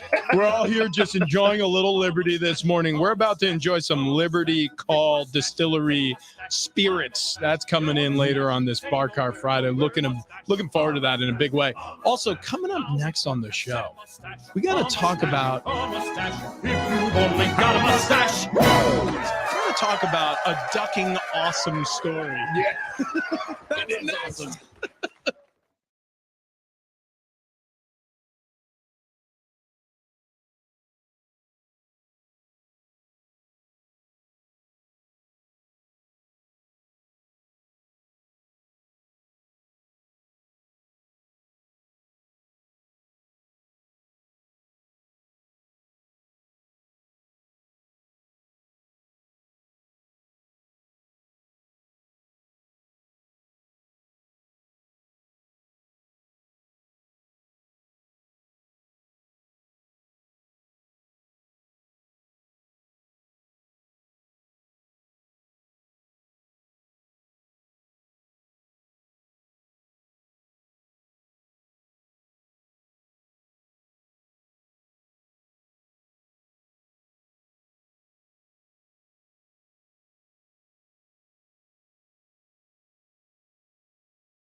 The Worldwide Developers Conference happened a couple weeks ago, and something was severely overshadowed. We'll explain coming up next.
Yeah, that doesn't sound bad. I think we could all head down to the Blind Burrow after the show. Noon to 6 p.m. San Diego Sports 760 is going to be down there and partaking in all the festivities ahead of a weekend series against the Nationals down at Petco Park. The Blind Burrow is just a stone's throw away. So that's where Darren will be posted.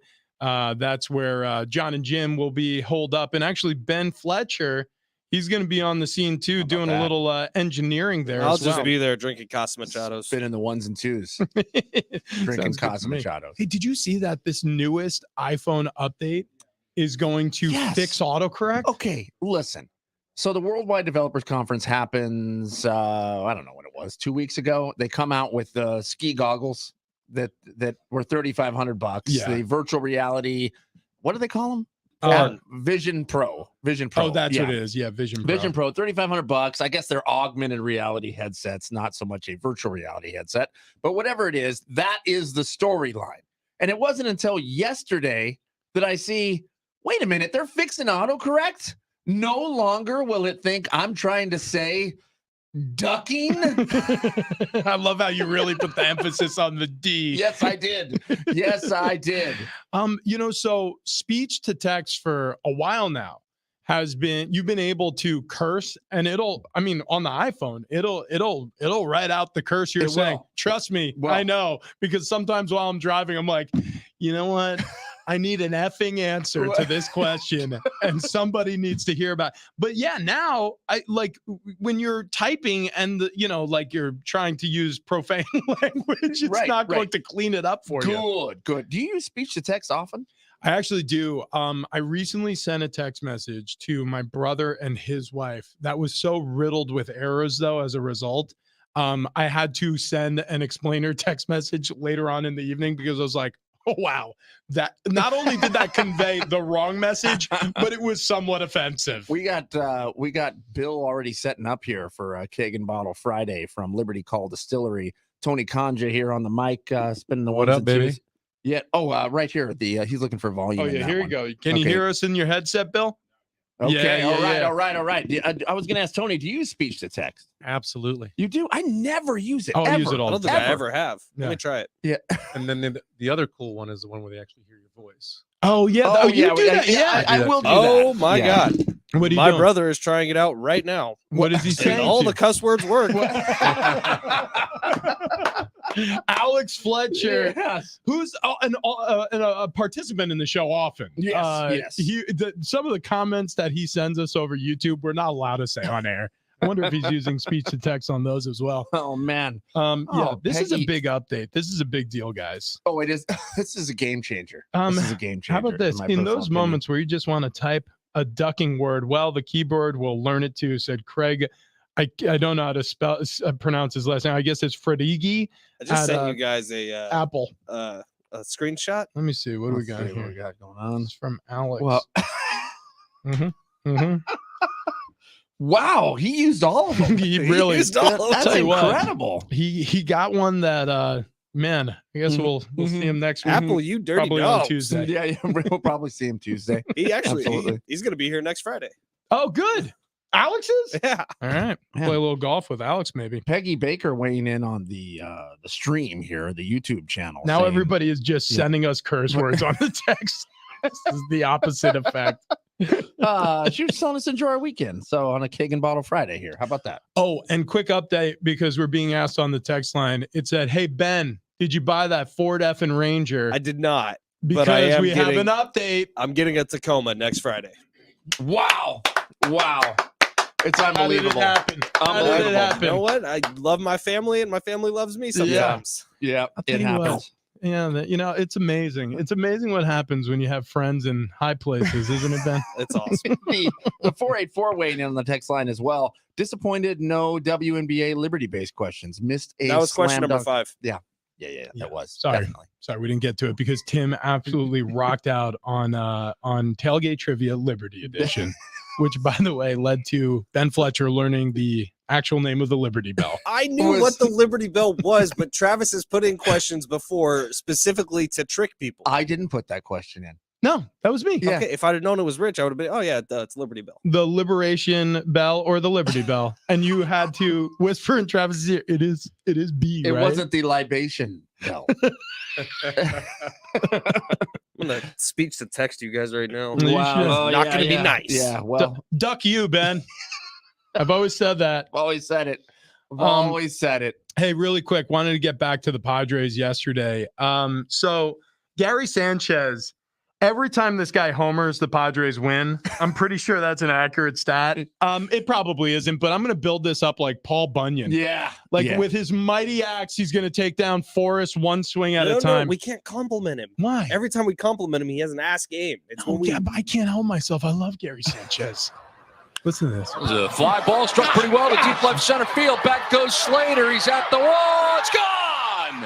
A 3-run home run for Gary Sanchez. I've always Well, said they it. make Ward pay for the 2 walks. They both turn into runs. On always the said 3-run it. shot for I've always said that old Gary Sanchez, he's my guy. And somebody also texted in that we're mispronouncing Tacoma. They said it's actually pronounced Taco Ma. Oh. Yeah, so there's Okay. that. But Gary Sanchez, buddies, there is nothing better than a Sanchez homer. And I'm going to say right now, NL MVP. Without a doubt, he's going to end up with 50 home runs. He might be an all-star. That's He actually honestly- legit because since he's become a Padre, I mean, he's sort of lapping the rest of the catchers. Is it frustrating that this team can lose close games for 3 straight nights and then do what they did yesterday? It's predictable.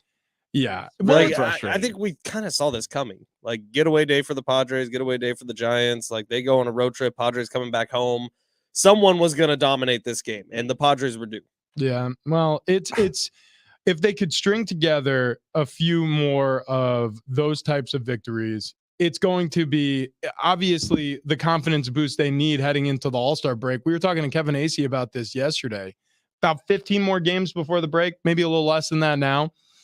If they can win like that, say, I don't know, once a week, if they can have winning series throughout until the All-Star break, this team, the feeling around this team is going to be completely different. Why are you laughing? What's wrong? Right? I think the Texters are trying out the features Yeah. because about 5 down. Yeah. Yeah. From the The 619. 619, yeah, it's working. That last one, I'm pretty sure we can say, can't we? The D word? No, You're not allowed to say we that? can't say it. They throw if him on you're the talking field. about the Buffalo Bills, Oh, then you need to be careful about it. well, Yeah, right. yeah. That's why we called it a Bildo. Oh, that's right. Right, Yeah. yeah, Oh, I yeah. thought we used the D. No. we did not. Yeah. Okay. You have to use the D in ducking. Got it. Yeah. Okay. This is all very confusing. Although all those from the 619 spelled accurately. What's that? spelled Oh, correct. yeah. He nailed those. Yeah. So if that's speech to text, well done, texter. Well, Good job. well done. All right, hard segue here, but I want to talk to you guys about a family-friendly Polynesian destination right here in San Diego. That's right. It's the Catamaran Resort Hotel and Spa. And I've been there many times with the family. We live down the beach, down the bay. We walk down there all the time. We go to the restaurant. We go check out the koi pond in the lobby with the waterfall. We sit on the patio. We'll have drinks from the bar, watching the sunset. They've got the cruises across the bay on the big old ship. It's amazing. They also have these sunset luau's now until September 1st, twice a week, Tuesdays and Fridays. Bring the family on down to the Catamaran Resort Hotel and Spa. You're going to love these sunset luau's. Took the whole family recently. Hawaiian food, all you can eat. Delicious. They got the pig roast. They bring it out on stage, then they carve it up. You're going to be eating plenty. They've got the hula dancers. They got the fiery torch performers. It's absolutely awesome. You could book your next luau or your first luau at catamaranluau.com. Coming up next, though, it's a big day in studio here. We got Bill from Liberty Call Distilling. I cannot wait to taste some of these bottles that we have as a selection. Also, Frankie V from 933. He joins us coming up next.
This update presented by DraftKings. We're going to start off here with the Padres. They get out of their slump yesterday, dominate the Giants with a 10-0 win. Blake Snell, fantastic. 6 innings, giving up just 3 hits. No earned runs on the day. Gary Sanchez, Manny Machado, Hassan Kim all hit homers in the win. It was a 10-0 win. 3-game home series against the Nationals starting tonight at Petco Park. If you're looking for a spot to watch the game, get on over to the Blind Burrow. Darren Smith Show, John and Jim will be broadcasting live down there from noon to 6. NL West yesterday, D-backs beat the Nationals 5-3. Dodgers and Rockies both had the day off. NBA draft, no surprises here. Victor Wembanyama goes number 1 overall to the Spurs. Nathan Mensah signed by the Charlotte Hornets after the draft. Good for Nathan, good for the Aztecs. This update was presented by DraftKings.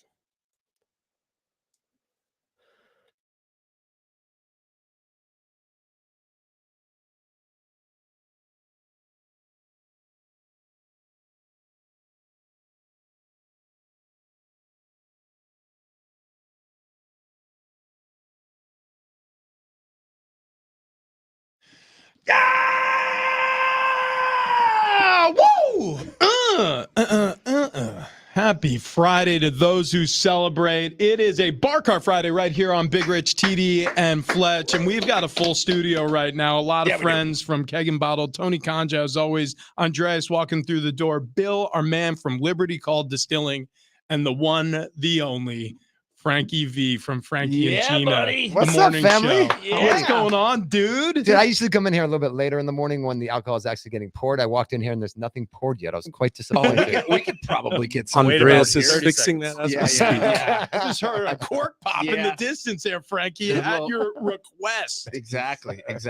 What do you got your show running autopilot right now? We're over there on channel 933. We got Gina and Crystal back over there. So I got about 5 or 6 minutes here. Okay, And all then, right, you you know, got things crash and burn over there. Yeah.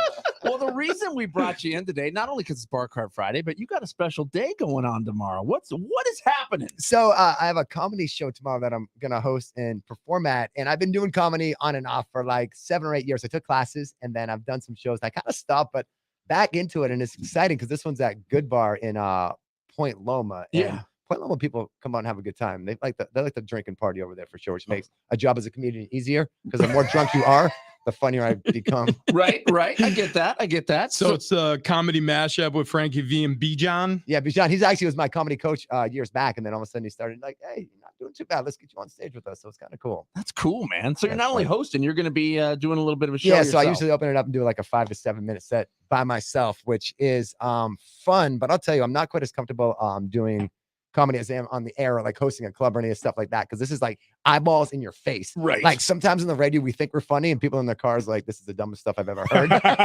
Yeah, we wouldn't know. We can't see their faces.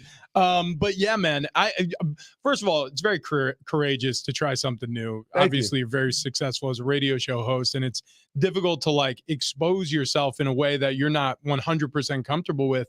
I think it's awesome. I really appreciate do. that. I'm excited to see you perform. So it's going to be Point Loma, the Good Bar, right? Good Bar, yeah, cool spot. Yeah, Saturday, tomorrow. It's going to be from 7 to 10 p.m. Again, it's 2 shows, right? Yeah, A 7 o'clock and a 10 o'clock. It's just one show. Just I'm in. Oh, it is. 7 If it's good enough, maybe we'll do it twice. Okay. All right. You got Steven Garza headlining. Vincent D'Amico is going to be there, and then obviously you're going to be on stage. Pre-sale $10 at the door. You'll pay $15, so it's a good deal to see a lot of good comedy. Yeah, I got to post it on my Instagram page at Frankie Vizzle. And the funny thing is people say, "What do you talk about when you do comedy?" Like, say a joke. A lot of my jokes involve my fiance. So the best thing is we have a puppy at home that just had some surgery, so she's not going to be coming tomorrow night. Okay. So I'm less stressed out because 95% about my set is being engaged and the things that you go through in an engagement. So if she was there staring at me, I'd be a little bit uncomfortable. So I think tomorrow might be a good show if they're staying home. Nice. You're Nice. like, yeah, this is actually fortunate for everybody here, but normally I tame down the jokes when she's sitting front row. That's awesome. So yeah, check out Frankie this week. By the way, we just learned what your last name is because we've been calling you Frankie Vizzle our social entire media, lives over here. Yeah. I'm just like, no, it's his last name. It's Vizzle. I'm positive of it. And then Dominic from sales, he texted in, he goes, "It's Vinci, you idiots." Right. I honestly didn't even think it could be anything other than Vizzle. I always thought it was Big was your first name and Rich was just your last name. Yeah. So I'm learning that. you know. It is. I've changed it legally. So It's important. His last name is changed to TD and Fletch. Did he have exactly. first name? Can you imagine? I actually may do that now that you mentioned it. Great promotion for the show. 100%. Getting pulled over all the time. All right, so we know you got to run in just a few minutes here, so we don't want to delay this any further. Bill was kind enough to come in from Liberty Call Distilling, and we've got ourselves spirits in hand. I can smell the bourbon or the whiskey wafting. Yeah. What are we going to taste first here, Bill? So this is our best seller. I brought you guys our bread and butter bourbon that we make. We get the base bourbon from Kentucky. We partnered up with a distillery there. We make our own bourbon that we blend in. Yeah. So we can mass produce this. Otherwise, there's no way in my little distillery I can make enough to hit the market. And this is fantastic. We use this in everything. I drink it straight. I do old fashions with it. It's phenomenal. So it's Constitution bourbon. It's that blend you're talking about. And let's give it a little taste. Here. So what you got is a straight like Kentucky bourbon, and then we blend it with a heavily chocolated rye whiskey. Ooh, so you have like chocolate notes to it. Yeah. I like the tingle it gave my nose. Yeah, you guys get a tingle too? Dude, that's exactly what I got too. You can taste the chocolate. That's amazing.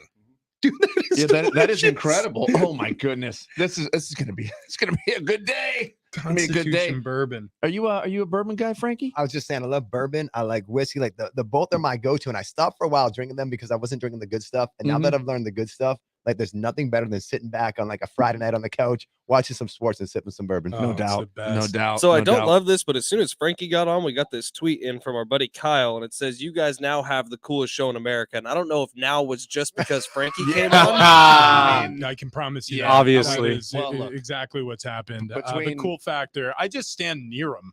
It's like an aura. Yeah. Without a doubt. Yeah. Without a doubt. I get a suntan just standing near the guy. He's glowing. But between Tony Kanja, we got Bill Rogers and Frankie V. I mean, we may have peaked. Yeah, this is it. You guys are surrounded. High five. Yeah. So triangle here. This is delicious. This is absolutely delicious. So what the 913, by the way, said, Travis, you may want to exchange vet info with Frankie. I can do some help on that. I've had a couple animal surgeries as of late too. I got you, bro. Yeah. Okay. Over some bourbon, we'll talk about that. You know people. Yeah, this guy, he's had a bad run of luck. But go see Frankie V again. You hear him every morning on channel 933, Frankie and Gina. It's the comedy mashup over at the Good Bar in Point Loma this Saturday, tomorrow, 7 to 10 p.m. Going to be a lot of fun out there. I appreciate that. I got a roadie taking this one to go. Taking some bourbon to go. I'll be back though in about half an hour. Attaboy. Send everybody over, man. Yeah. Thanks, buddy. He's running. He literally running to the next wait one. for his own show. Yeah. Hey, Bill. Sorry we interrupted like the FM DJ guy. What does he do over there, Trav? Yeah, what does Press he a do? button every 12 minutes. Dude, yeah, I mean, let's talk smack on him now that he's gone. Now that he's He gone. thinks he's so handsome because he got a great smile. Yeah. He's kind of tall. Works out 7 days a He week. plays basketball. He's good at it. We're Got 8.5 past the top of the hour. He's cool. Yeah. Yeah. I'll walk Maybe- over there. I'll walk over there to hand him a drink. Yeah. He's never doing anything. No. Yeah. Right? Just hanging everyone out. else is over He's there. got to crack the mic to tell us, what the weather is and what songs next. Big social media guy, Frankie Vizzle. Big Vinci. You Yeah. find out he's lying to you about his last Vinci. name also. Yeah, That it's jerk. 8:08. Yeah, 52 ticks to the top of the hour. Yeah. It's We can do that. 75 inland, Yeah. 68 by the coast. Chilly. Bring your jackets. Yeah, Knock it off. watch out for that marine layer. Coming up next, we're going to talk about ducking autocorrect. Well, we covered that. Anyways, back to First Bill. Lady Gaga. So this is awesome. How did you get into distilling though? Because I think there's a lot of people out there who have interests. They love tasting whiskeys, or they enjoy a vodka. They enjoy the actual notes that they're getting involved in when they're drinking a spirit. Was that your entry, or was it some other way? Sure. So I started home brewing in college when I was 19. Like beer? Beer. Yeah. So Okay. I learned that you could actually make beer without being 21. So I was a home brewer. Always been a home brewer. Moved to San Diego, and there's 150 breweries in San Diego County. I mean, that's not the industry I want to get into right now. And found the very low cost of becoming a craft distiller, and we went into that. So very much a background in brewing, chemistry. One of my buddies called me up one day. He's like, "Did you know you can get these little home, like, do-it-yourself distilling kits to put on your stovetop?" I'm like, "Okay, how big is it?" So, it's about 1.5 gallons. Like, you're going to make about 2 ounces of booze. doing that. Wait. So- Oh wow. So a gallon and a half contraption only makes 2. So it's a nothing. stovetop still. Yeah. And it only makes Wow. 2 ounces of booze. Well, yeah, but it's really low. You're not making any. So me being me, bought a bigger still and had it in our backyard. And I had little kids at the time, and I had to tell them, "Hey, Daddy's making beer," because I was afraid of them going to school. I was like, my daddy made moonshine last weekend, and yeah, had it in the backyard. And my By friend, the way, it's called moonshine because it had to be made by the light of the moon during Prohibition, right. because it was illegal. so here's the best part. I can talk about it because unless they catch you in the act of distilling, Yeah. they can't prove it's you. Oh, there you go. Oh, So right, there's right. actually a guy that got caught. There's a here in different San Bill Diego County. Rogers. Yeah, I don't know where that alcohol came from. Do you, yeah. Do you can't watch fingerprint the a still. show? Do you watch the show Moonshiners on Discovery Channel, or maybe it's history? Yeah, I've one seen of the it two. the first couple seasons. Yeah. I watched the Moonshiners Master Distiller. Yeah. Oh yeah. Which that one I believe is real. Yeah. Is the other one? Is there any reality to that? I don't think so. Okay. Yeah. Are there? What are they distilling? Water? I don't quite know, but again, unless the feds catch you with the still running, Right. you could be standing next to it. It could be empty, and they'll be like, "Is that yours?" Like, I don't know where that came from.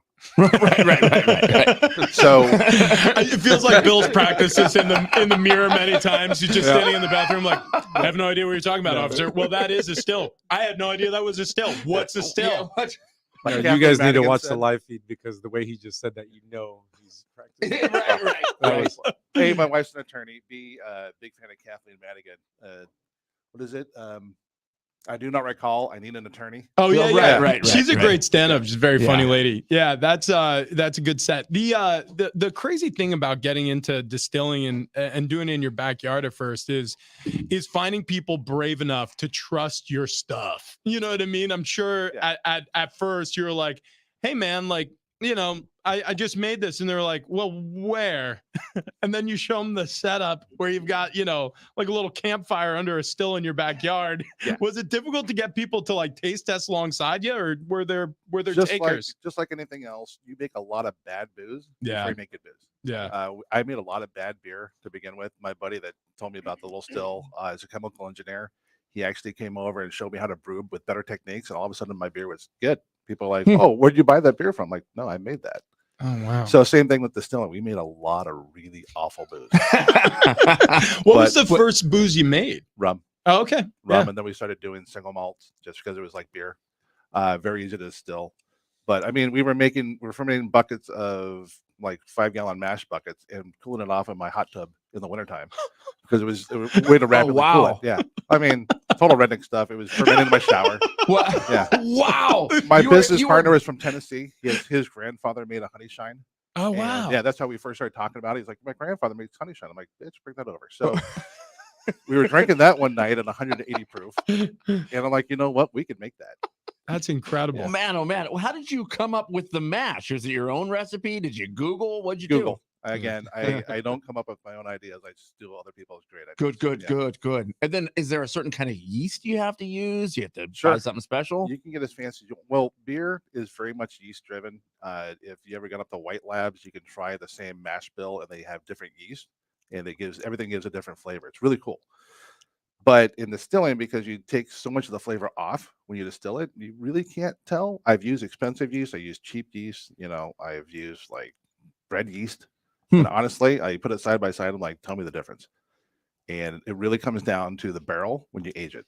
Oh, wow. really? Okay. It's good. You know, good barrels make good whiskey. So it's all part of it's just the wood, whatever flavor the wood imparts on the spirit when it enters. Like that's basically what you're tasting. Yeah. Yeah. Whenever I've come up with a bad distillate, I put it in a barrel, leave it alone for a couple of years. Like, wow, that's really good. What which about is the one of these? What about the water you use in the mash? Does it matter? Can it be out of a garden hose? Does it have to be? It can be. It all tastes the same. When it really comes down to it, when you're done and you're proofing down the liquor, you need to use good water. Okay. You can't use tap water. Right, You'll right. taste it. So we use reverse osmosis water, so it's really neutral. Okay. A lot of people use drinking water because they like the flavor of the water and they think it blends better. I like to show the flavor of the alcohol, not the flavor of the water. Oh, it's perfect. Because up big next distilleries come up with their own stuff. from Liberty Call, we're trying pond water bourbon right here on the bottom. No, I'm kidding. It is, the next selection we have in front of us is Barrio. we got the special reserve, very small batch, double wood, straight bourbon whiskey. Look at that. Just poured from Andreas into all of our cups here. I'm interested in this one, my friend. Also, Padres could use double wood. I mean, Oh yeah. they could use a couple more bats. No, well, No. you know what I mean. Gary Sanchez. They call him double They wood call it Sanchez. double wood. They could use a lot more. It's and maybe honestly, we've been saying it for ages now. Maybe they just need to get drunk. Yeah. Maybe that's how they turn this whole thing I around. still think that that's the solution. Yeah. You Just have get drunk and hang out. Yeah. Okay. So they're coming back to San Diego today. So they play against the the Nationals tonight. Yeah. For the day game, which is coming up on Sunday, maybe after the game, you go out to the golf course Or to Liberty Call. or to Liberty Call. But That's yeah, right. Got a little play restaurant 9 over there holes, too, yeah. you become buddies with everybody again. You get drunk, have some cigars, buy stuff at Keg and Bottle.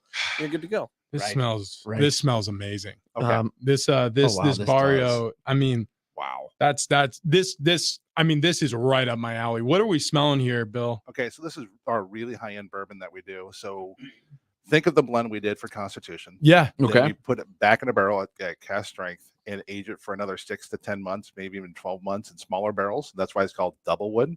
It's double oak. Oh, got it. Okay. So you get these huge oak and vanilla flavors to it. And it's a relatively young whiskey with big, smooth flavors. And you normally have to wait 8 to 10 years to get Oh, these kind of wow. flavors out of it. Are you getting more flavors out of it because you're putting it in a second barrel, a smaller barrel? Absolutely. So smaller barrels age faster. The problem is a small barrel, like for example, like a 10-gallon barrel costs $180. A 53-gallon barrel costs about $250. So it's Okay. Oh, way more gotcha. cost Right, effective right. than put in a big barrel and just Right. wait. Well, I'm not big whiskey. I don't have that kind of time. So we put stuff in smaller barrels and it gets more flavor quickly. And so we do our blend. We start with a 3-year bourbon and then we blend it up with our own stuff and then put it back in a barrel to let it age. And it's phenomenal. So Tony just pointed out to me, if you look at the color difference, I'm Yeah. showing it to the camera right now. If you want to go to youtube.com, type in Big Rich, TD, and Fletch, you can check out the live stream. But when you hold these up against each other, you can actually see the difference in how much time it's spent in the barrel. And that's an interesting thought process. I never thought if you're a smaller distillery, right? You're not one of these big national places where you can spend a lot of time, keep the barrels in warehouse. You need the surface area, right? Basically Yeah. is Yeah. how many parts of the alcohol is touching barrel Right. to almost impart the flavor more Yeah. quickly. You see guys like Maker's Mark putting more staves in. There's the Maker's 46. I mean, even the big guys are playing around with more surface area. But there's something to be said about oxidation. So when the barrel empties and you get air in it and gives it kind of a mellower flavor, it's very nice. And it's hard to do with smaller barrels. But because we do a blend of an older, 53-gallon barrel plus our own stuff and put it in a smaller barrel, we get that oxidation flavors, the mellowness, plus all the extra flavors from the small barrel. Awesome. Wow. Yeah, Wow, this wow, wow. Barrio, the vanilla that you're talking about, I Mhm. mean, that pounds you on the back end of this sip. Yeah. This is, I mean, that's my favorite. This is delicious whiskey, my friend. If you're not in San Diego, kegandbottle.com. Holy smokes. All these are up there on the website. If you are in San Diego, get over to one of the 10 locations. Tony, we hooking our listeners up? Yep. Same thing with this. If you mention us on the air today and Big Rich, TD, and Fletch, you get $10 off a bottle. Right on. Right on. This is beautiful. I mean, beautiful from start to finish. The way it looks, the way it tastes, the mouthfeel, everything is fantastic. Smooth. So Yeah. Tony has a special edition at his place, and it has a 50 caliber bullet stuck in the side of it. Yes. It is awesome. Right. Yeah. That is It's a cool. really cool bottle we pulled. That is cool. So how, like when you do a special bottle like that, do you have to like commission artists? Do you have to like find someone to make it for you? Do you guys make your own bottles? We How does probably that? should, yeah. Get some. You can obviously see this is like professionally designed. Yeah, yeah. Right. Yeah, that not so much. Yeah, the Constitution bottle we kind of came up with on our own, and you can see the quality difference between that bottle and then something like this that we paid money for. Yeah, yeah. The bullet bottle sells itself. People Yeah. just see the bullet like, I want that. Is the bullet sticking in? Like I'm trying to picture it. Is it sticking in sideways or is it like? Oh my Right. God, that's amazing. Awesome. Everybody wants to play with the bullet. They're like, I want to play with it, guys. It's not glued in. Yeah. Pushed in like hot glass, and if you play with it, it'll pop out and break off the piece of glass, and now you have a leak. Oh, So great. anytime I show it to people, like, I'm not letting you touch this until you buy it. Yeah. Right. It's like $300. I'm like, you can't touch this. Don't. You break it, you buy it. That's the rule at Absolutely. Liberty Call. That's Credit card amazing. deposit. I just sent you guys the photo. Oh yeah, hang of on, the, hang of on. the Let's bottle. check this Hang out. on, Yeah, let's see. we got up on the stream here, so I'll show the camera in Oh, a that second. is so Oh, dude, no, cool. I've seen this before. This is What? amazing. Oh man, yeah, you got Oh, the that's 50 cal round right there in the side, Yeah. and it's the First Responder Whiskey Society edition. Yeah, so we work with the first responder guys. I'm buddy with one of the guys that started it, and we drink a lot together. And he said he wanted to start a society to donate money back to the first responders, and so we started doing these specialty bottles, and that was one of them. It's really cool. That is really cool. Yeah, that's fun. So do you call this one? It's called 50 caliber. That's the name Yeah. of the whiskey. Yeah. That's really cool. Yeah.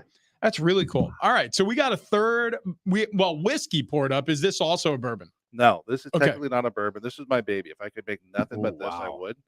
This is a 4-grain whiskey, equal parts corn, wheat, rye, and barley. We actually have it brewed at a brewery, so it's off grain when we actually distill it. It is phenomenal. It's one of those things that we kind of made on a whim, and we tasted it. I'm like, wow, that's really good. So it's called Blue Ridge, yeah? Yeah. So Blue Ridge, I don't know if you noticed. So Constitution is the U.S. Navy ship. Blue Ridge is the flagship of the Pacific Fleet. Oh, So it's very Kentucky-ish, Yeah. but I'm like, it kind of works. I'm like, Blue Ridge is awesome. Like, and we have guys that come off the ship. They're like, wow, I want that bottle. Yeah, So we constantly right. sell out that bottle. That's amazing. it's beautiful. And then the smell on this, the nose on this one is completely different. You know what I mean, just thought about?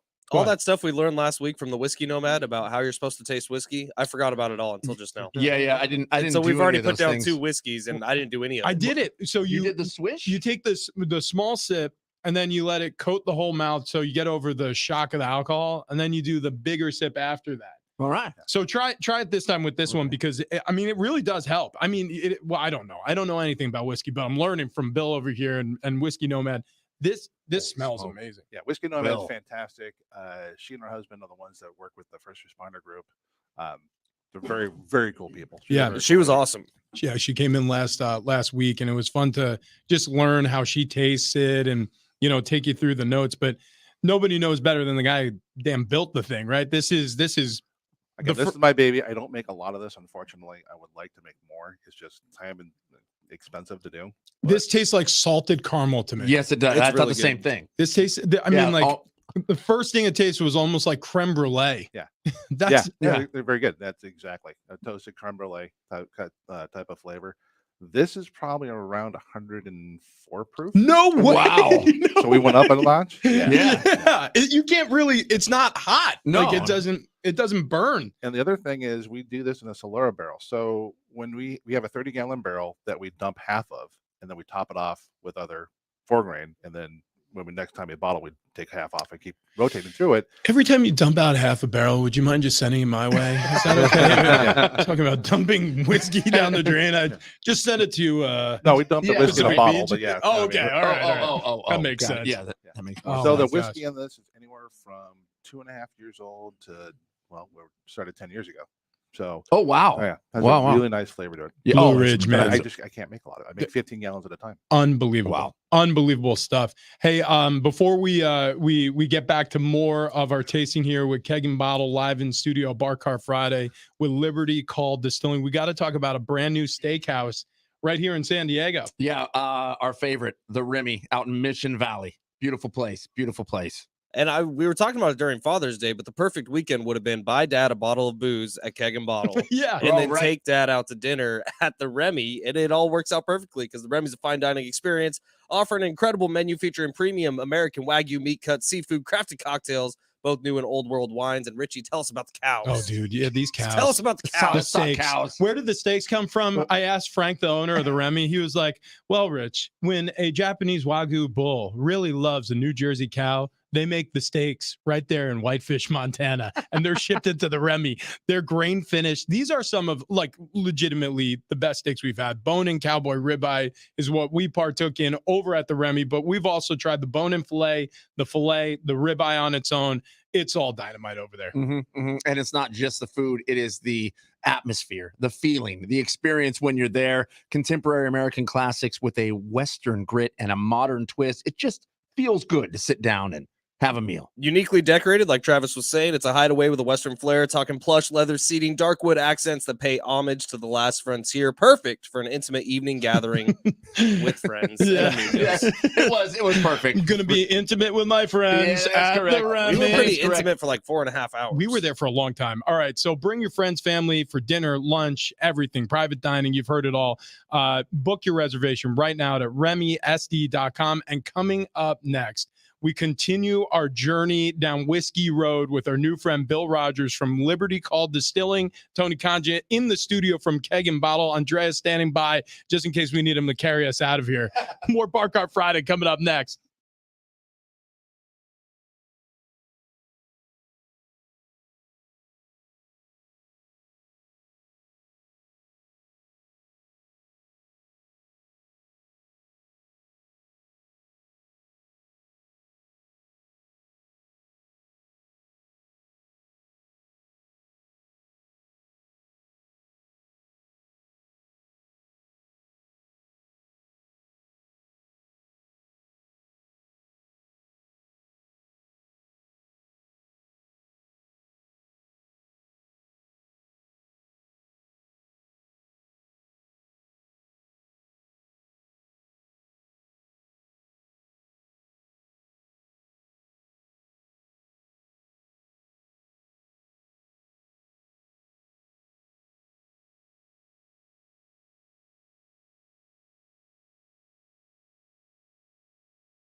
This update is presented by Staples Stores. We're going to start off here with the Padres. They get out of their slump yesterday. They dominate the Giants 10-0 win. Blake Snell, fantastic on the mound. 6 innings, give it up just 3 hits, no earned runs. Gary Sanchez, Manny Machado, Hassan Kim all hitting home runs in the win. 3-game home series against the Nationals starting tonight at Petco Park. If you're looking for a spot to watch the game, get on over to the Blind Burrow and the Gas Lamp. Darren Smith Show will be there from noon to 3. John and Jim 3 to 6. NL West yesterday, D-backs beat the Nationals 5-3. Dodgers and Rockies both had the day off. And in the NBA draft, no surprises here. Victor Wembanyama goes number 1 overall to the Spurs. Brandon Miller from Alabama, you know that team the Aztecs beat in the Sweet 16? He went number 2 to the Hornets. Scoot Henderson 3 to the Trailblazers. And after the draft, news dropped that former Aztec big man Nathan Mensah was signed by the Charlotte Hornets. Good for Nathan, good for the Aztecs basketball program. Staples Total Support Plans are your tech plans for the unplanned with 24/7 PC protection against bugs, cracks, and hacks. Plans starting as low as $199.99. Plus, now get up to $250 off select computers, in-store only. Offer ending July 29th. See an associate for details. Protect your tech at Staples.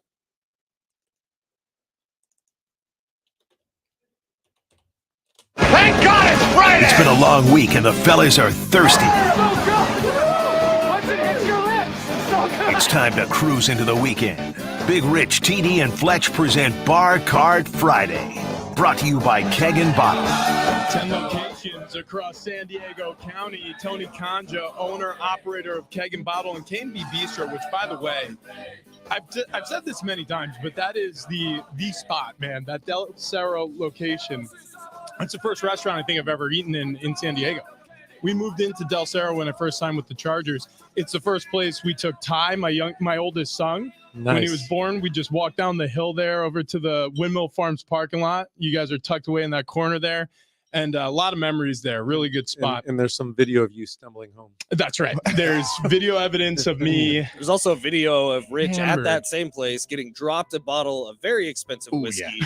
Yeah. Oh my gosh. And somehow catching it while hammered. I was literally so scared. Yeah, the under-over on you dropping that was really high. Tony's like, it's fine. If we need to do 2 bottles, we will. I was like, Tony, we just met. But one thing you don't know about me is I break everything. They call me Iron Hands Ornberger for good reason. So, yeah, that went well. We had that steak and tasting night over there at K&B Bistro. So if you've never been, you got to get over there. Also, that's attached to a Keg and Bottle location with the tallest wall of booze I think I've ever seen in my life. It's 25 foot to the ceiling. It's about 20. Our newest location is about 34 feet. Where's that one? Chicago. Just opened one in Chicago. Wow. Venturing out of That? California. How about guys. that? We are huge in Chicago. Yeah, that's actually a fact. Yeah. That is true. Yeah, we have a large TikTok following. In 4.7 million viewed TikTok has about 1.6 of them from Chicago. Yeah. Wow. Yeah. Who knew? Last Friday, I went by for the whiskey tasting there. I heard. I missed you. Yeah, you did. Yeah, it's fine. It's fine. It's fine. It's cool. I did have the Mad Brussels. So good. A lot of Mad Brussels. Also, the cauliflower. Oh, those are amazing. Oh my goodness. Those are. I think I've had everything on the menu over there. Gosh. Unreal. Your wife Lydia was there. Just, stuff just kept coming, and it was a great evening. Never stopped. Yeah. All right. So joining us in studio today, alongside Keg and Bottle, is Bill Rogers from Liberty Call Distilling, and we have a cocktail being stirred up by our friend Andreas from Keg and Bottle. What are we going to be partaking in here, Bill? That's an old fashioned. So we do a steak night every Tuesday night. It's $20 for 12-ounce New York. Wow. Side mashed potatoes, fries, or seasoned vegetables, and an old fashioned, a Bill's old fashioned, because I make them the traditional way, for $20. And for example, on Tuesday we did 150 steaks in 3.5 hours. So I told Bill, I'm like, I own a restaurant for $20. You're giving an old fashioned and a steak. I said, so what are you making? Like 50 cents? Yeah. So he sold 100 of them. So he made. Yeah. So we can go to McDonald's after this. Yeah, I got $50. No, I mean honestly, yeah, it's almost like a loss leader. Like you're thinking, like, let's get the people in the door with the steaks, have them try the bourbon and the product because they're gonna walk out satisfied. I'm telling you right now, if you feed me a 20-ounce New York strip, I will buy anything from you. For $20 New York Trail, I will leave with all the bourbon. Bill knows the way to our heart. It's through steak. It's through taters and steak. That's right. That's right. I was telling my business partner, I'm like, how come every time we do a steak and something night, it's our busiest day? Like, I don't know, people like beef and alcohol. Yeah, you're damn right we do. Yeah, 100%. Yeah, Cutting to the core of America. It was weird. We were going to call this show "Beef and Alcohol," and they said no. They said the name's taken. Actually, yeah. They said someone else beat you to They're it. like Whiskey Call Distilling has that. Trev, you might want to check the Liberty domain Call. name Did I on say that. Whiskey Call? What'd you say, bud? You might want to check the domain name on that. Beef and Alcohol would be a good website. Hang on. I'm looking it up now. Beef and bourbon. Is it N? The apostrophe N or the and? Oh, good point. That's too. a good. Yeah, I'll check both. You know, we should probably buy both of them just in case. Beef and bourbon. Yeah, beef and bourbon. That sounds good. Bill, you can buy it from Trav tomorrow. Yeah. Travis will sell it to you tomorrow for $100,000. I had to buy the libertycall.com. Oh, you did? Somebody, yeah. These are all available. That was pricey. They wanted $10,000. I'm like, no. Wow. $8,000? No. So Yeah, you had a right. haggle for the Liberty Call. I want to check out the website while you're talking because really awesome stuff so far. I want to taste this old fashioned though. Yeah, I know. They we're going to make you wait for that Yeah, because he has that's dessert. 2 more. Oh, hey. I mean, when he was talking about moonshine and then he brings 2 bottles with no labels. Mm-hmm. Oh boy. Mm-hmm. Oh, wait a second. Wait a kind of second. excited. So these just got pulled out from under the table. We literally have a pirate's cork that he's taking out with his teeth as we speak. What the hell is this, Bill? So this is 8-year-old beer whiskey, something that we did a long time ago. And this one is based on a blonde ale and was barreled about 100 proof. It's a very, very nice single malt with just a hint of hops in the background. I don't know if you're fans of Chardonnay, but it's similar to the stuff that they do. And the other bottle is a much hoppier version that's about 135 proof. Oh my goodness. So this is a single malt. So like I mean, look, I'm very uneducated, but single malts are usually scotches. Sure. So just like when you make a tequila in the U.S., you can't call it tequila. Yeah. Agave spirit. Same thing. When I make a scotch, I can't call it scotch. I can call it single malt. Single malt. Got it. Okay. Gotcha. So but if you say single malt, people know what it is. You say reposado, people know what it is. Yeah. Gotcha. Right? Yeah. Okay. So we're talking about a single, so almost like a scotch like whiskey, but you can't. It's a single malt. Yeah, the biggest difference is in the U.S. we use new oak barrels, where in Scotland they use used oak barrels. We use bourbon barrels. So it's one big difference between our single malt and their scotch. So it has a lot more flavor when it's younger. Their stuff needs to age 15, 20 years to get all the flavor. Our stuff 5 or 6 years. Again, this is 8-year-old. 8-year-old right here. We kind of forgot we had this. We tasted it. Went, oh, wow. So oh my god, you get the beer. It's almost a scotch that's barreled like a bourbon. Yes. Okay. But you can taste the beer taste. Yeah, has a little bit of hops to it. Oh, dude, that is very Holy cool. smokes, that is cool. It's like, it starts like a scotch, like you just described, and it finishes like an IPA. It totally does. That lingering bitterness on the back of your tongue, which I think is fantastic. This is incredible. This is unlike anything I've ever tasted. So we really like this one, but I love this the one. next one. The next one. Oh, but this is so high proof, and it numbs your tongue. I'm like, it's going to be the last thing we try. What's the proof on the one we just tried? About 100. Okay. Yeah. What's the proof on the one we're gonna try last? 137. There we go. Wow. All right, boys. Now we are getting into the moonshine territory. Hands over the ejector button. Yeah. We're about to go launching here. Yeah, no kidding. Yeah. So it went into the barrel at 125, and the water evaporates faster than the alcohol. It just depends on what kind of warehouse you have. But in our warehouse, the water evaporated faster than the alcohol, so the proof went up. So there's some places where the proof actually goes down, but they have like brick walls. Okay, It's kind of stuck in there. And I've actually seen bourbons come off the barrel at 115. Well, let me ask you that question. So what happens to make the proof go down? Is it the alcohol soaks into the wood of the barrel and it leaves more water in That's part of it, or it evaporates. It's so humid, the water doesn't come off, but the alcohol does. Oh, because of the temperature, the water sticks around, but the alcohol actually kind of a little different. Depends on where it's kept. Dude, it really is chemistry. Oh yeah. And when you're distilling, the first part that comes out, you guys call the head. Yeah. And the head has to be tossed. Yeah. And what I mean, or you what make is sanitizer out of it. okay? Is it just pure? I was alcohol? actually just gonna say there's hand sanitizer from your company on Tony's website at keggandbottle.com. Yeah, that's where they came from. We had a bunch of heads, and luckily we didn't throw it away, and we made hand sanitizer out of it. We made sanitizer for Coronado Brewing Company. They gave us a bunch of old beer. So if you ever have their sanitizer, you smell it. It smells like IPA. It's the best ever. Man, oh man, that's fantastic. So that's funny that you made the sanitizer out of it. There's another company in town that's making spirits out of old beer.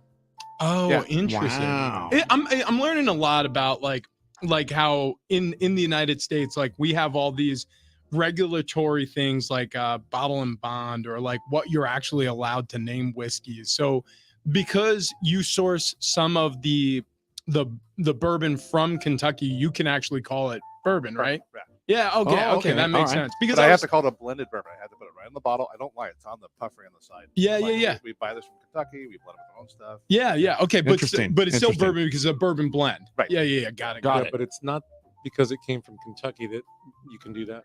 What's the rules? Wait, I wait, yeah, forget. wait. So there's 5 rules, but the Kentucky one isn't one of the rules. Anywhere in the United States is one of the rules. Oh, got Oh. it. Second rule's got to go into the barrel at 120. No more than. No more no than more than than 120. Way to add the no more. His wife is definitely an attorney. It's 125. Has to be distilled no more than 160. Okay. So you can't high proof it and then water it down. Basically, what all these rules came about after Prohibition, and we went from 1,000 distilleries to 4. Oh, And wow. so they went from the old lion arm stills like you see in Scotland to the huge diesel columns they have now, where they just mass produce it. And so they were trying to put some regulations saying, "Hey guys, I know we need a lot of alcohol quickly, but you can't go in the barrel over 125. You can't distill it over 160. It has to be aged 2 years old to be called straight bourbon." All these different kind of rules because they were trying to push out so much whiskey back in 1920, whatever. Yeah. Wow. We are quickly running up against the clock here. So do we want to taste this last one right now and Yes. then go on to the old fashioned? And we still have the zombie. We have to crack Oh my open. gosh. Yeah. You know what? Let's Wow. taste this real quick. Yeah. We'll take a break and then we'll do the old fashioned and the zombie as we finish the show. Wow. So Look at this the Bill, color. This is your tongue number. yeah, Okay. the Okay. tongue number. What? By the way, is also a high school nickname I had. Right. Also, a You're show name that was welcome, thrown out. East Meadow High. Okay, All right, so here- knows this. You can smell the hops on this one. Oh yeah. Whoa. Yes, you Right? can. Yes, Yeah. you can. This smells like you cracked open a beer. Mhm. Yeah, and I gave this to one of my buddies, a big bourbon guy, whiskey guy, and he tasted it. He's like, "Bill, that's phenomenal. You can get $200 a bottle." I'm like, "No, I can't. Nobody knows who I am. If I were Charbet, this would be $200 a bottle. I'm probably going to sell it for like 80 or 90." Wow. This is unbelievable. This is unreal. This is absolutely. So I'm not Really? getting that high proof that you were talking No. about. I mean, No. it is smooth, Smooth. phenomenal. And I You get drink that a oil. lot. You get that oil coming Oh, off yeah. of that. Yeah. Viscosity Yeah, it's on that. smooth. Yeah, Yeah. like okay. All right. Okay. So let me get this straight really quick. So this is made with the same single malt or the same malt as like beer that you brew here in San This Diego. is bad beer or out of code beer that we got. And we just distilled it, and I didn't like it at the time. I thought it was way too hoppy, way too sweet. And again, throw something in a barrel, wait 8 years, and magic happens. This is And incredible. That's what we got. Yeah, this is incredible. Okay, we're up against it. Yeah, we do. We're going to try the old fashioned and the zombie ready to drink beverage on the other side. Bill Rogers, Liberty Call Distilling. This has been an education. Thank you, my friend. Stick around. We'll be right back on a Bar Car Friday.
Bar Cart Friday, brought to you by Keg and Bottle, continues next on Big Rich, TD, and Fletch.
Thank God it's Friday! It's been a long week and the fellas are thirsty. Once it hits your lips, it's so good. It's time to cruise into the weekend. Big Rich, TD, and Fletch present Bar Card Friday. Brought to you by Keg and Bottle. I would do that. It is brought to you by Keg and Bottle. We love Bar Cart Friday over here. Tony Conja Andreas in the studio from Keg and Bottle. Also, Bill Rogers from Liberty Call. Last Call. It is last call on the show. Last call right now. Liberty Call Distilling. Also, by the way, the Big Bay Boom, California's largest July 4th fireworks display. Watch it from various locations around San Diego Bay and listen for the soundtrack simulcast on 101.5 KGB FM starting 9 p.m. July 4th. Brought to you by San Diego Air and Space Museum. I was just there. Awesome time. Superstar Car Wash as well. And we got the jazzy piano playing behind our hero of the day, Bill Rogers, as he introduces us to the final cocktails that we're going to enjoy. We have one whiskey-based, and we have one out of a can. Woo. Bill, which one should we try first?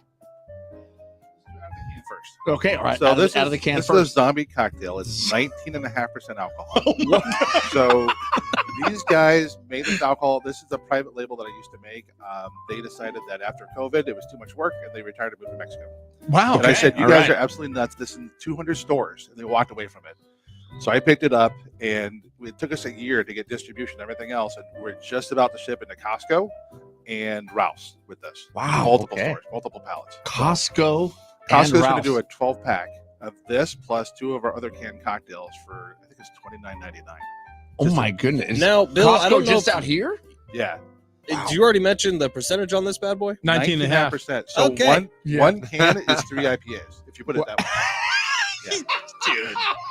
Rich, I think you should shotgun one. I think we only have one in studio. Otherwise, I'd be tempted. Yeah. Let's taste this sucker. Hang on. Here we go. I'm gonna get a little.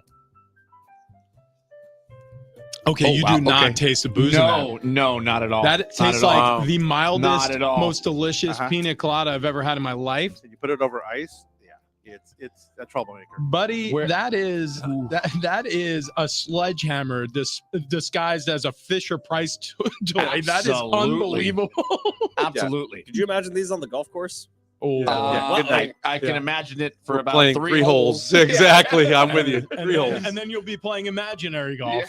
You ever do the beer hole with 18 packs? Oh my Yeah. gosh! Oh yeah. my gosh. Yeah. My gosh. Well, it's a rite of passage. That's Yeah. how a boy becomes a man. Wait, we can pick up a zombie at Keg and Bottle right now?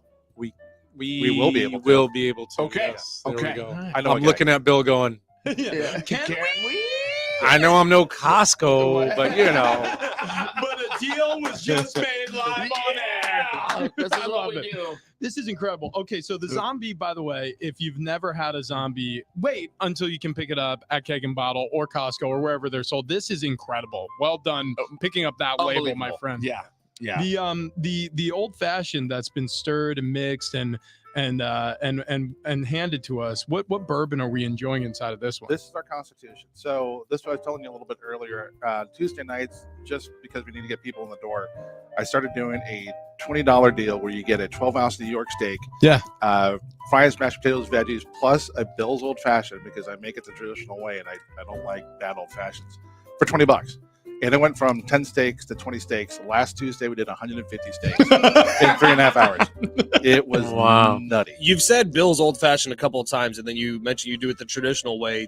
Tell us what that is. You ever been to Wisconsin? Nope. They do it wrong. So you go to Wisconsin. I don't know how much time you have. So real quick, the reason why they call it old fashioned is a cocktail was made back during Prohibition, and you had a little bit of sugar, you had to a bourbon and ice or a little bit of water, and it makes a cocktail. And it was a way that the sugar kind of mellows out bad whiskey. Yeah. So it was a cocktail. And then they started putting all this other stuff in it. And they made these really weird cocktails, and people would go, I want an old-fashioned cocktail. I want like the original version. Right. So now if you go to Wisconsin, they put brandy, orange juice, Oh boy. club soda. Yeah. Oh, Well, it's a I 10. don't know. Yeah, it is. Try to say it before we get 10 out. 10 Oh, out of yeah. 10. Bill, you absolutely nailed it. Yeah. Absolutely nailed it. Liberty Call Distilling. Get you some of that. Yeah, Keg and Bottle, they're running a deal all the way through the weekend as always. Tony, thanks for dropping by. Absolutely. Thanks for having me. Absolutely. Yeah. And we'll do it again next Friday. Yeah. Ben, who do we thank? Thank Tony. Thank Bill. Thank Andres. And go to a Keg and Bottle store. Mention our show, Big Rich TD Fletch, and get Right. yourself a bottle from Liberty Call. Awesome stuff. Couldn't right. recommend it enough. And Frankie V, the comedy Frankie mashup with V. Frankie V. We don't tomorrow, need to thank Point, him. Point Loma. Oh, we always got to thank. He's the We, coolest guy. no, we ever. can't thank him. He thinks You he's know who so I wanna cool. thank? Oh, that's right. Aaron Bauman, Lucinda Oh, K. Yeah. Woo! Dropping What on I'm by. talking about. The Herd is next.